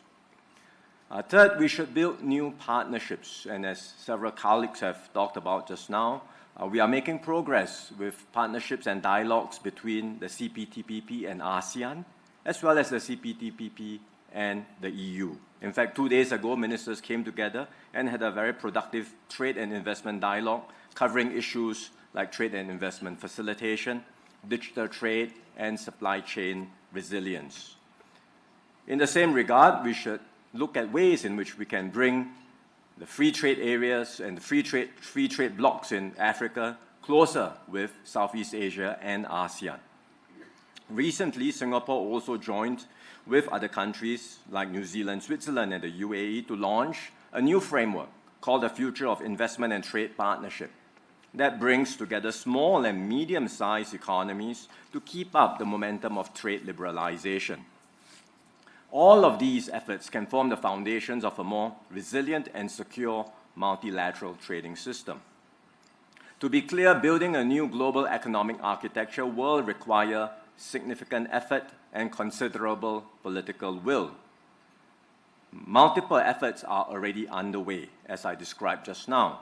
The G20 can and should play a key leadership role in coordinating these efforts, and Singapore stands ready to do our part and work with all members towards this objective. Thank you, Chair. Thank you. Thank you, Prime Minister Wong. I now move on and request His Excellency, the Prime Minister of the Socialist Republic of Vietnam, Mr. Pham Minh Chinh, to take the floor. Thưa ngài Ramaphosa, thưa các nhà lãnh đạo và quý vị đại biểu, tôi xin chúc mừng ngài Tổng thống và chính phủ Nam Phi đã đảm nhận vai trò Chủ tịch G20 năm 2015 và đánh giá cao chủ đề đoàn kết, bình đẳng, phát triển bền vững. Thế giới đang trải qua những thay đổi sâu sắc mang tính thời đại, nhiều vấn đề chưa có tiền lệ mang tính toàn dân, toàn diện và toàn cầu. Trong bối cảnh đó, quản trị toàn cầu cần hướng tới mục tiêu trọng tâm là duy trì hòa bình, ổn định và phát triển bao trùm toàn diện. Nguyên tắc quan trọng nhất là tôn trọng, bình đẳng, cùng có lợi dựa trên luật lệ và thông lệ quốc tế. Đoàn kết, hợp tác, đối thoại nhằm tạo ra sức mạnh, đem lại lợi ích, củng cố niềm tin. Cách tiếp cận xuyên suốt là toàn dân, toàn diện, toàn cầu, đặt con người ở vị trí trung tâm. Với phương châm đoàn kết để có sức mạnh, hợp tác để có lợi ích, đối thoại để có lòng tin, tôi xin đề xuất G20 thúc đẩy 3 cái đảm bảo chiến lược sau đây. Một là đảm bảo ổn định để phát triển trong quan hệ quốc tế, chính trị, thế giới và kinh tế vĩ mô toàn cầu. G20 cần đi đầu xây dựng cơ chế tăng cường đoàn kết, hợp tác quốc tế, tôn trọng lẫn nhau, tìm giải pháp phù hợp giải quyết các xung đột, tạo môi trường thuận lợi cho phát triển. Phối hợp chính sách để ngăn ngừa rủi ro hệ thống, ứng phó khủng hoảng, hạn chế rào cản thương mại, giảm thiểu phân mảnh, chuỗi cung ứng, thúc đẩy các sáng kiến, chuyển đổi nợ, đảm bảo ổn định vĩ mô toàn cầu. Hai là đảm bảo hệ thống thương mại đa phương dựa trên luật lệ với trung tâm là WTO. Hệ thống tài chính toàn cầu cân bằng, minh bạch, cởi mở, quyền tiếp cận bình đẳng về khoa học, công nghệ và tài chính cho phát triển. Tôi đề nghị G20 tăng cường hợp tác, đấu tranh không chính trị hóa khoa học và thương mại, hỗ trợ các nước đang phát triển bằng cách chính sách thương mại công bằng, hài hòa lợi ích, phát triển hệ thống tài chính hiệu quả và nâng cao năng lực chuyển đổi số, đáp ứng tốt hơn yêu cầu phát triển nhanh và bền vững của các quốc gia, thúc đẩy cải tổ toàn diện WTO để hoạt động tích cực, hiệu quả hơn. Ba là đảm bảo quản trị toàn cầu linh hoạt, hiệu quả, tạo nên hệ sinh thái cho phát triển mạnh mẽ trong kỷ nguyên chuyển đổi số, chuyển đổi xanh. Tôi mong G20 cùng các cơ chế đa phương tăng cường đối thoại, xây dựng khuôn khổ quản trị toàn cầu, hài hòa giữa kinh tế, xã hội và môi trường, giữa hiện tại và tương lai, công bằng, cân bằng lợi ích giữa các nền kinh tế với nhau, thúc đẩy hợp tác về trí tuệ nhân tạo, biến đổi khí hậu, phòng chống thiên tai, dịch bệnh.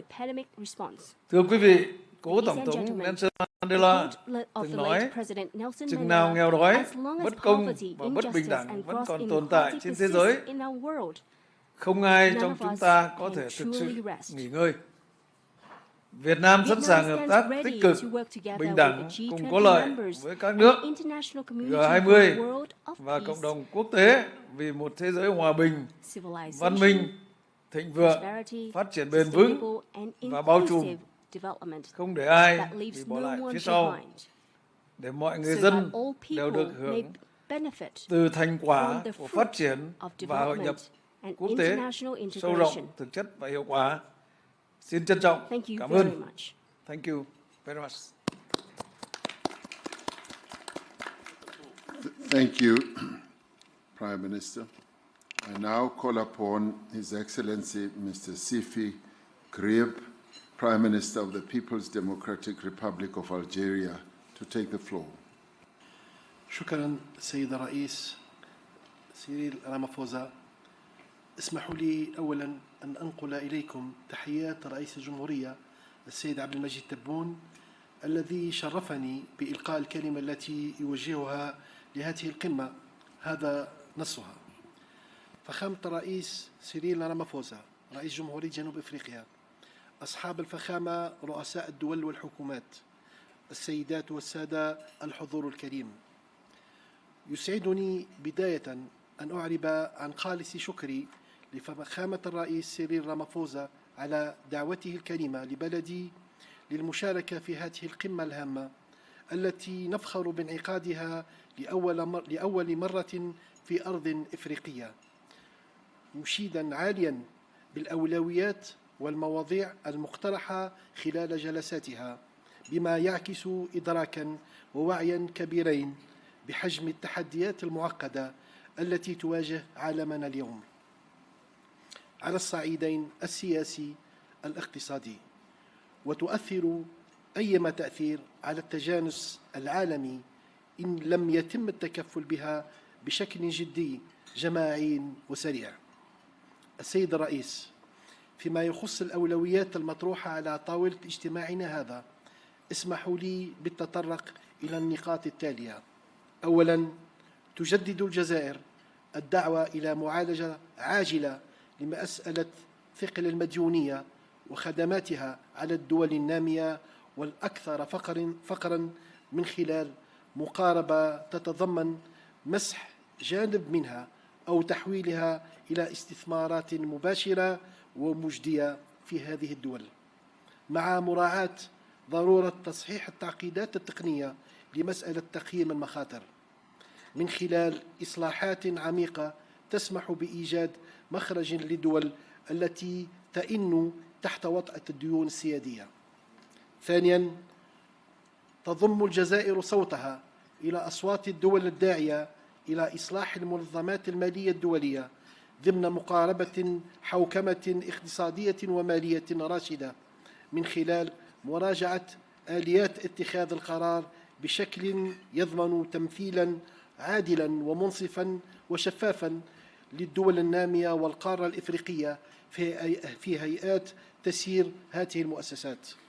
ثالثاً، إن الجزائر التي ما فتئت ترافع من أجل تعبئة التمويلات الدولية وحشد الموارد لدعم الجهود العالمية لتمكين الدول النامية والدول الأكثر فقراً من وسائل وتكنولوجيات الانتقال نحو استعمال الطاقة الخضراء، تدعو من هذا المنبر إلى تجسيد شراكات ثنائية ودولية في هذا المجال.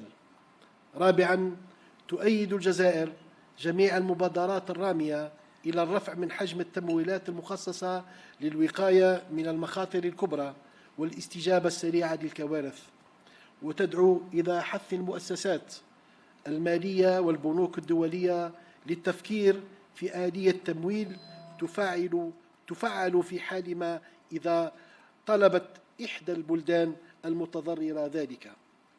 السيد الرئيس، لقد شهد العالم قرابة عامين متتاليين الجرائم الشنعاء التي ارتكبت في حق الشعب الفلسطيني الأعزل، وعاين حجم الدمار الذي خلفته هذه الحرب الهمجية، الأمر الذي يدفعنا للإعراب عن أملنا في أن تبادر دول مجموعة العشرين بإطلاق تعبئة عامة قصد بناء غد أفضل للشعب الفلسطيني، مؤكدا التزام بلادي بإعلان انضمامها إلى كل خطوة قد تتخذها بهذا الصدد.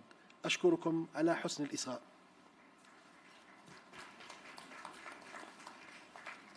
Thank you.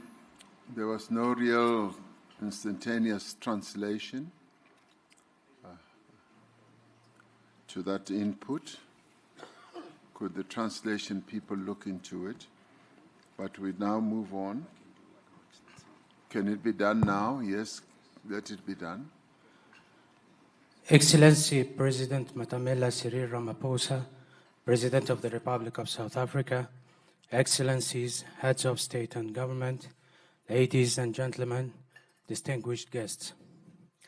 I would like to convey to you the greetings of the President of the Republic, Mr. Abdelmajid Tebboune, who entrusted me with delivering his address to this summit as follows.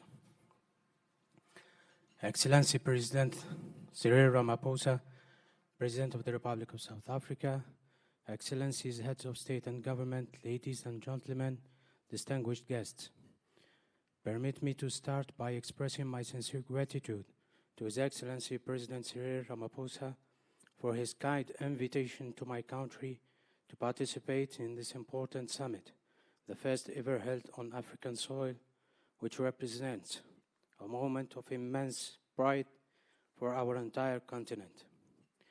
Algeria highly commends the priorities and topics proposed during this session, which reflect a profound understanding and awareness of the magnitude of the complex challenges facing our world today, both politically and economically, and which will significantly impact global harmony if not addressed seriously, collectively, and swiftly.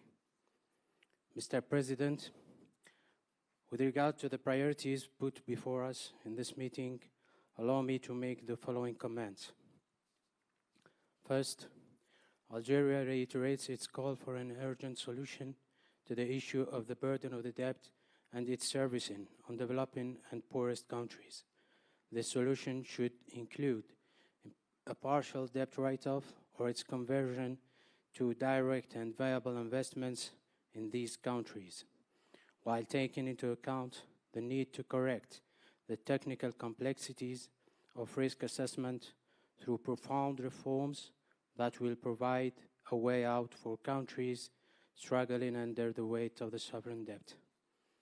Second, Algeria joins the voices of countries calling for the reform of international financial organizations within a framework of sound economic financial governance. This includes reviewing decision-making mechanisms to ensure fair, equitable, and transparent representation for developing countries and the African continent within the governing bodies of these institutions. Third, Algeria, which has consistently advocated for mobilizing international funding and resources to support global efforts to empower developing countries and the poorest nations with the means and technologies of green energy transition, calls for the establishment of bilateral and international partnerships in this field. Fourth, Algeria supports all initiatives aimed at increasing funding allocated to major risk prevention and rapid disaster response, and calls for urging international financial institutions and banks to consider a financing mechanism that can be activated should an affected country request it.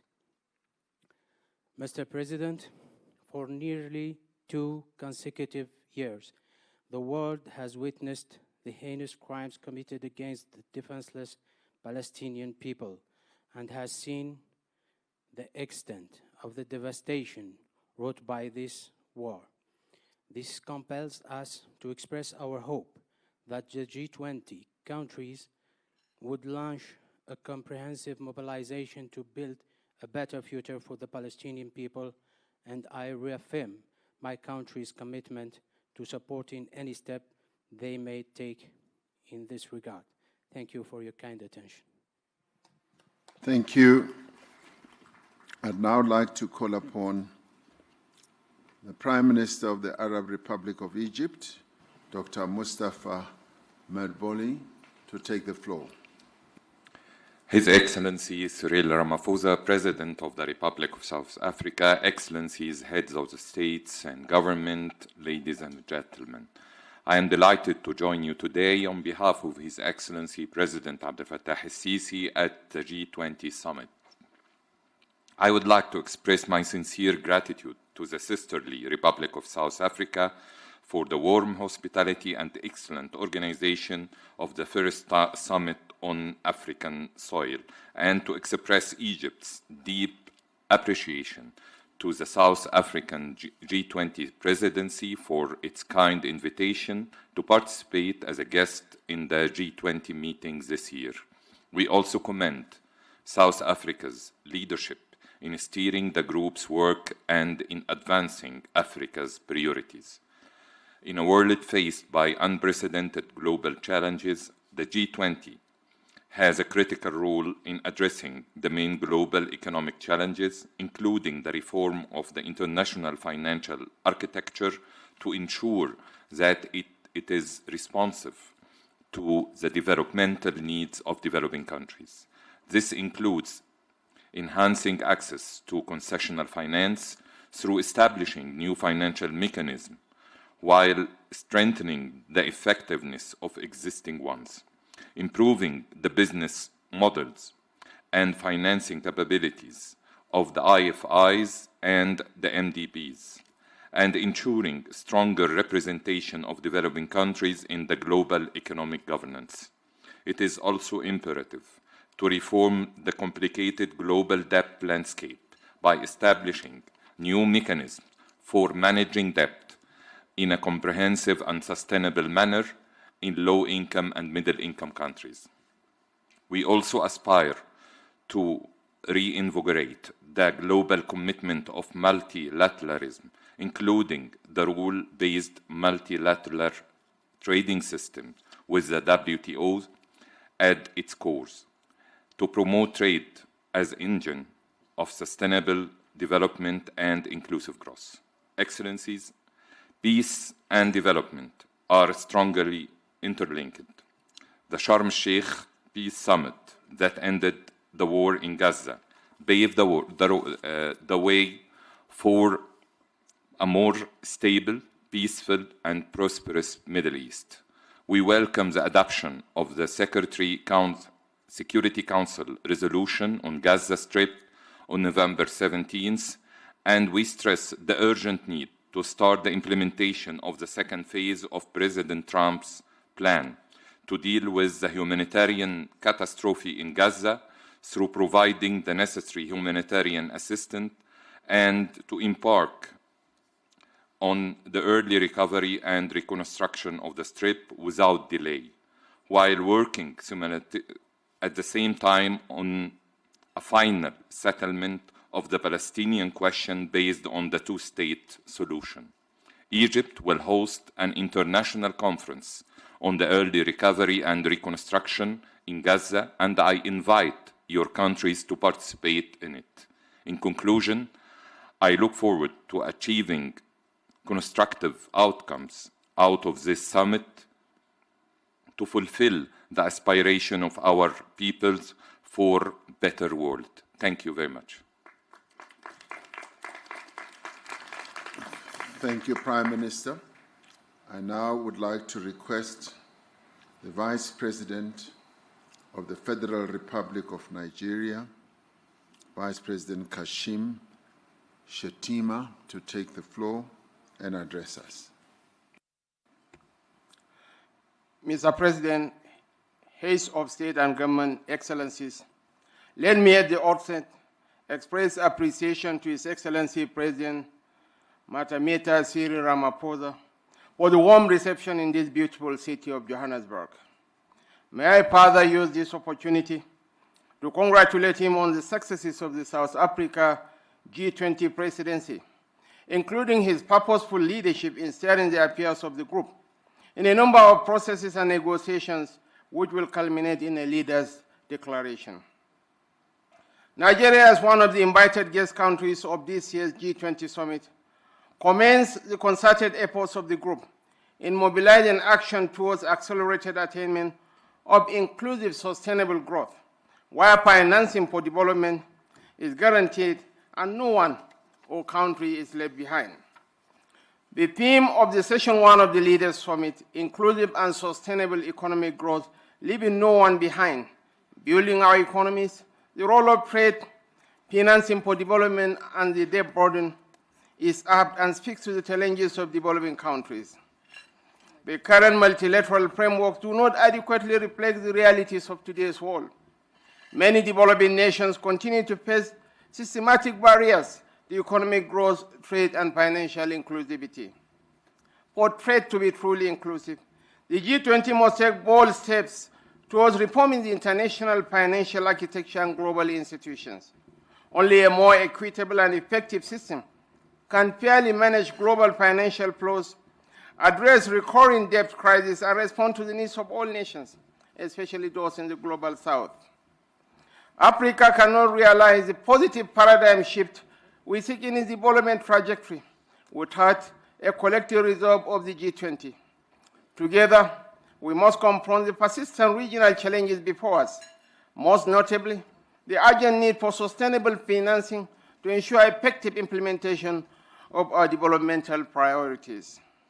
Across many regions, rising debt burdens continue to constrain economic progress and transform local challenges into global vulnerabilities.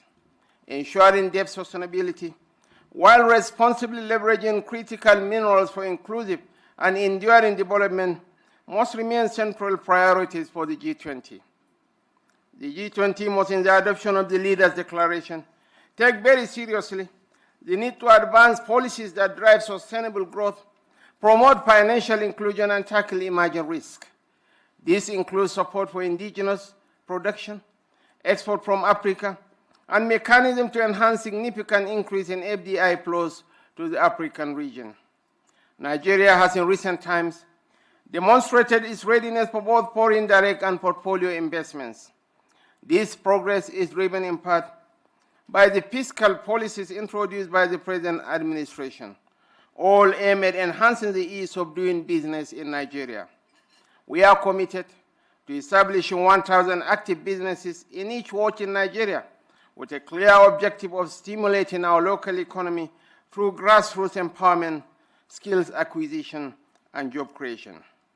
We commend the efforts of the World Trade Organization and its leadership for providing technical assistance to boost fair trade, including through the Women Exporters in the Digital Economy Fund launched in 2024. This initiative has provided grants and technical support to women entrepreneurs and strengthened their digital capabilities and access to global markets. Mr. President, as I conclude, I reaffirm Nigeria's unalloyed commitment to the G20. Let us continue to work side by side, shaping an economic future that uplifts every nation and leaves no one or country behind. I thank you.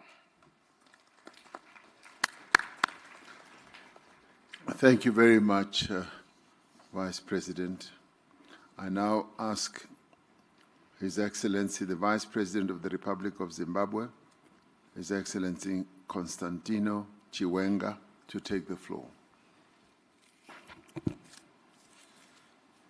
Your Excellency President Matamela Cyril Ramaphosa, Your Excellencies, Zimbabwe joins others to thank the presidents of South Africa's G20 chair. Excellencies, Zimbabwe appreciates we've chart a trajectory towards inclusive and sustainable economic growth. Over the past few years, our global economies have faced multiple shocks and geopolitical tensions that have disrupted global supply chains. Our shared vision should therefore be one of building resilient and innovative economies that deliver prosperity for all.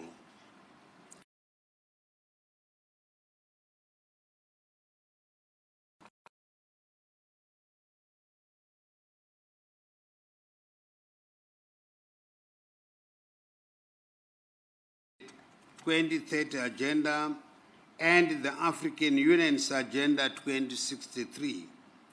Our focus is on one, value addition industrialization by moving up global value chain, and two, human capital development by creating decent jobs, empowering youth and women, strengthening and formalizing SMEs as essential drivers for inclusive growth, and three, structural reforms by enhancing the ease of doing business, including the use of artificial intelligence, strengthening governance and improving transparency across value chains. And four, climate resilience, accelerating investments in renewable energy, decarbonization, climate adaptation, and water security to safeguard our development trajectory from systematic shocks. Excellencies, the G20 must reinforce a fair and transparent multilateral trading system under the World Trade Organization. Equally, critical is addressing the major challenge of assessing affordable and sustainable finance. We welcome efforts to reform the international financial system and propose recapitalization of multilateral development banks to expand concessional and climate finance.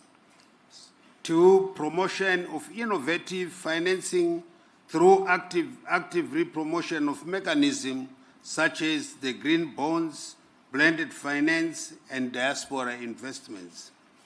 And third, curbing illicit flows by strengthening efforts against illicit financial flows, tax evasion, and profit shifting to enhance domestic resource mobilization in developing countries. The growing debt burden continues to constrain development. Many nations are forced to choose between servicing debt and funding essential social services. We urgently need a comprehensive and equitable debt resolution approach. We encourage innovative solutions such as debt for climate, debt for development swaps. These measures are crucial to restoring debt sustainability while supporting long-term growth and resilience. Furthermore, the G20 Common Framework for Debt Treatments requires significant strengthening. In view of this, Zimbabwe seeks inclusion and active participation in an improved G20 Common Framework for the debt treatment process. We are ready to engage constructively to that end. The journey for inclusive and sustainable growth demands political will and an unwavering commitment to equitable development. Let us reaffirm our collective commitment to building a stronger, fairer, greener, and more humane global economy that truly leaves no one behind. I thank you.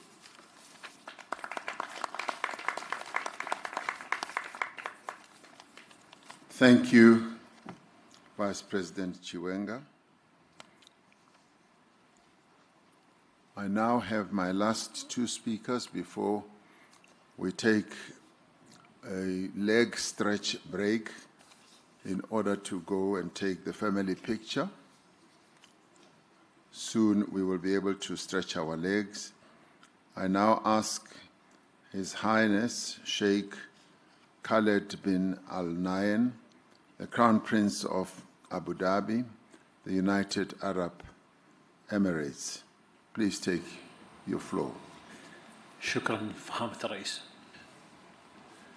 فخامة سيريل رامافوزا رئيس جمهورية جنوب أفريقيا الصديقة، أصحاب الجلالة والفخامة والسمو، أصحاب المعالي والسعادة، الحضور الكريم، يسعدني في البداية أن أنقل إليكم تحيات صاحب السمو الشيخ محمد بن زايد آل نهيان رئيس الدولة حفظه الله، وتمنياته بالنجاح أعمال قمة مجموعة العشرين.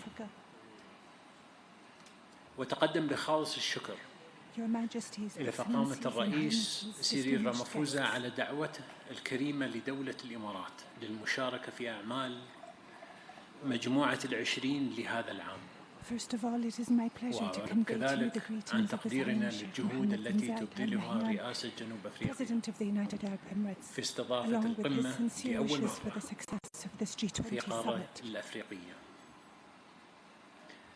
السيدات والسادة، يأتي اجتماعنا اليوم ليجسد روح الشراكة العالمية ويدعم ترابط الأسواق والتكامل الاقتصادي بين الدول and to express the UAE's appreciation for the efforts undertaken by the South African presidency in hosting the summit for the first time in مع Africa. شركائها على تعزيز مسار التعاون الاقتصادي العالمي وترسيخ نظام تجاري دولي متوازن Ladies and gentlemen, our meeting today embodies the spirit of global بما partnership, يتيح مشاركة strengthening شاملة collaboration وفعالة between economies across للدول every النامية region of the world. في صياغة The UAE مستقبل continues النظام to work التجاري closely with its العالمي partners to drive global economic مما cooperation. يعزز الوصول We are committed إلى to building أفضل a balanced and الحلول transparent التمويلية international trading system, a لتطوير system that is المشاريع inclusive and التنموية effective, that enables the والاستثمارية participation في مجالات of developing التكنولوجيا countries in shaping المتقدمة the future of والطاقة global trade, والصحة and that والزراعة، ensures access to better مع financing تركيزنا solutions المستمر على to بناء advance القدرات development. ونقل المعرفة وتمكين المجتمعات. In addition to advanced development, ويسرني also اليوم investment projects across أن critical أعلن sectors, including عن إطلاق advanced مبادرة دولة technology, الإمارات energy, health and الذكاء agriculture. الاصطناعي In من أجل addition, the UAE التنمية continues to prioritize building التي capabilities, تخصص transferring مليار knowledge دولار and empowering أمريكي communities. لتمويل مشاريع الذكاء Today, الاصطناعي I'm pleased to announce the launch في of the الدول UAE الأفريقية initiative, AI for Development, بهدف which دعم التنمية allocates $1 الاقتصادية billion والاجتماعية to من finance خلال artificial تعزيز intelligence منظومة projects البنية in التحتية African الرقمية nations. This والارتقاء initiative will strengthen digital بالخدمات infrastructure الحكومية to support social and لرفع economic الإنتاجية development, enhancing وتحسين government جودة services الحياة. to boost productivity and الحضور improving الكريم، quality of life. نجدد اليوم تأكيد Distinguished التزام guests, دولة الإمارات today العربية we المتحدة reaffirm the UAE's بالعمل commitment مع to جميع working with all شركائها its partners in في the مجموعة G20 العشرين to لترسيخ advance مسيرة التنمية development and والازدهار prosperity across في the العالم world. أجمع. Thank you. شكرا لكم.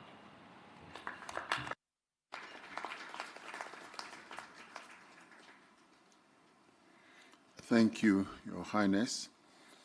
My last speaker in this segment, before we take a break for the family photo, whereafter we will then get international organizations to have their opportunity to speak. I now ask His Excellency Mr. Lee Kinyanjao, the Minister of Investment, Trade and Industry in the Republic of Kenya, who are also chairpersons of the East African Community. Please go ahead. Thank you, Excellency. I talk on behalf of His Excellency Rike Nyajui, the Minister of Trade and Industry. I wish to take this opportunity to thank you for the invitation and the warm reception. So His Excellency President Cyril Ramaphosa, President of the Republic of South Africa and Chair of G20, Excellencies, Heads of State and Government, distinguished guests, ladies and gentlemen, we wish to record our profound appreciation to the South African Presidency of the G20 for its diligent stewardship and unwavering commitment to advancing a more equitable global economic order. We acknowledge the indispensable role that the G20 continues to play in addressing the deep-seated structural constraints confronting developing economies. This summit presents an excellent opportunity for us to examine the current state of play in the global economy as we devise the best trajectory towards achieving sustainable, inclusive, and transformative development. In this regard, we wish to express our support for the call to reform the international financial architecture so that it may deliver more substantial, more accessible, and more equitable development financing. As regions, we confirm our readiness to collaborate closely with all the relevant partners to ensure that the East African Community region and the Common Market for East and Southern Africa and the African continent as a whole are not merely beneficiaries, but full equal participants in the shaping of a more inclusive, sustainable, and representative global economy.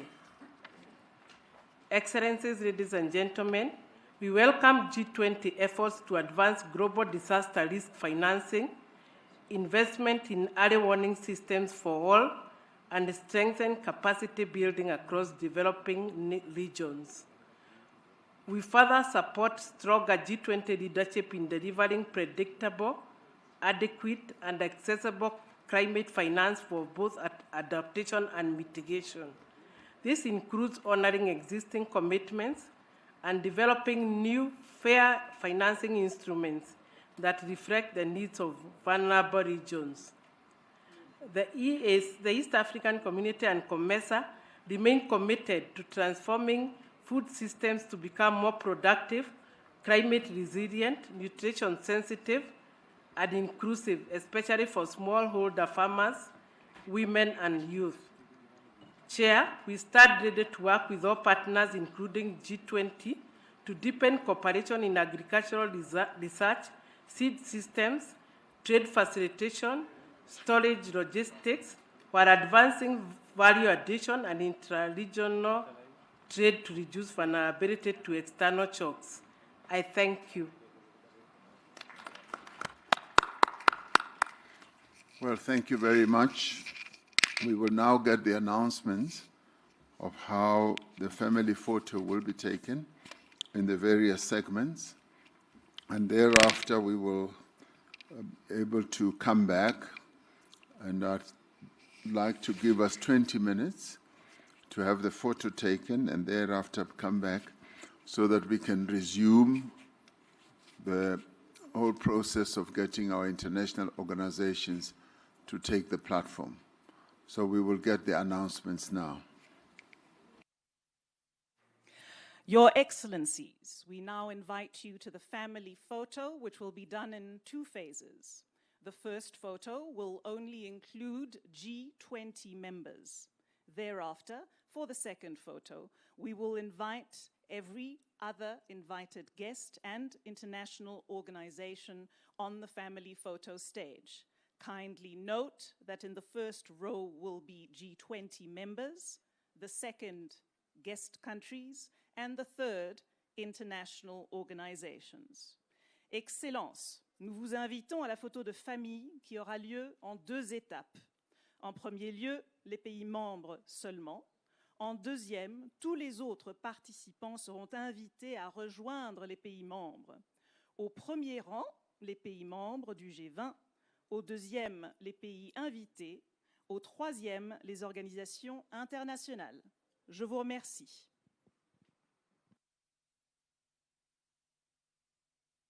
Thank you. Let us proceed.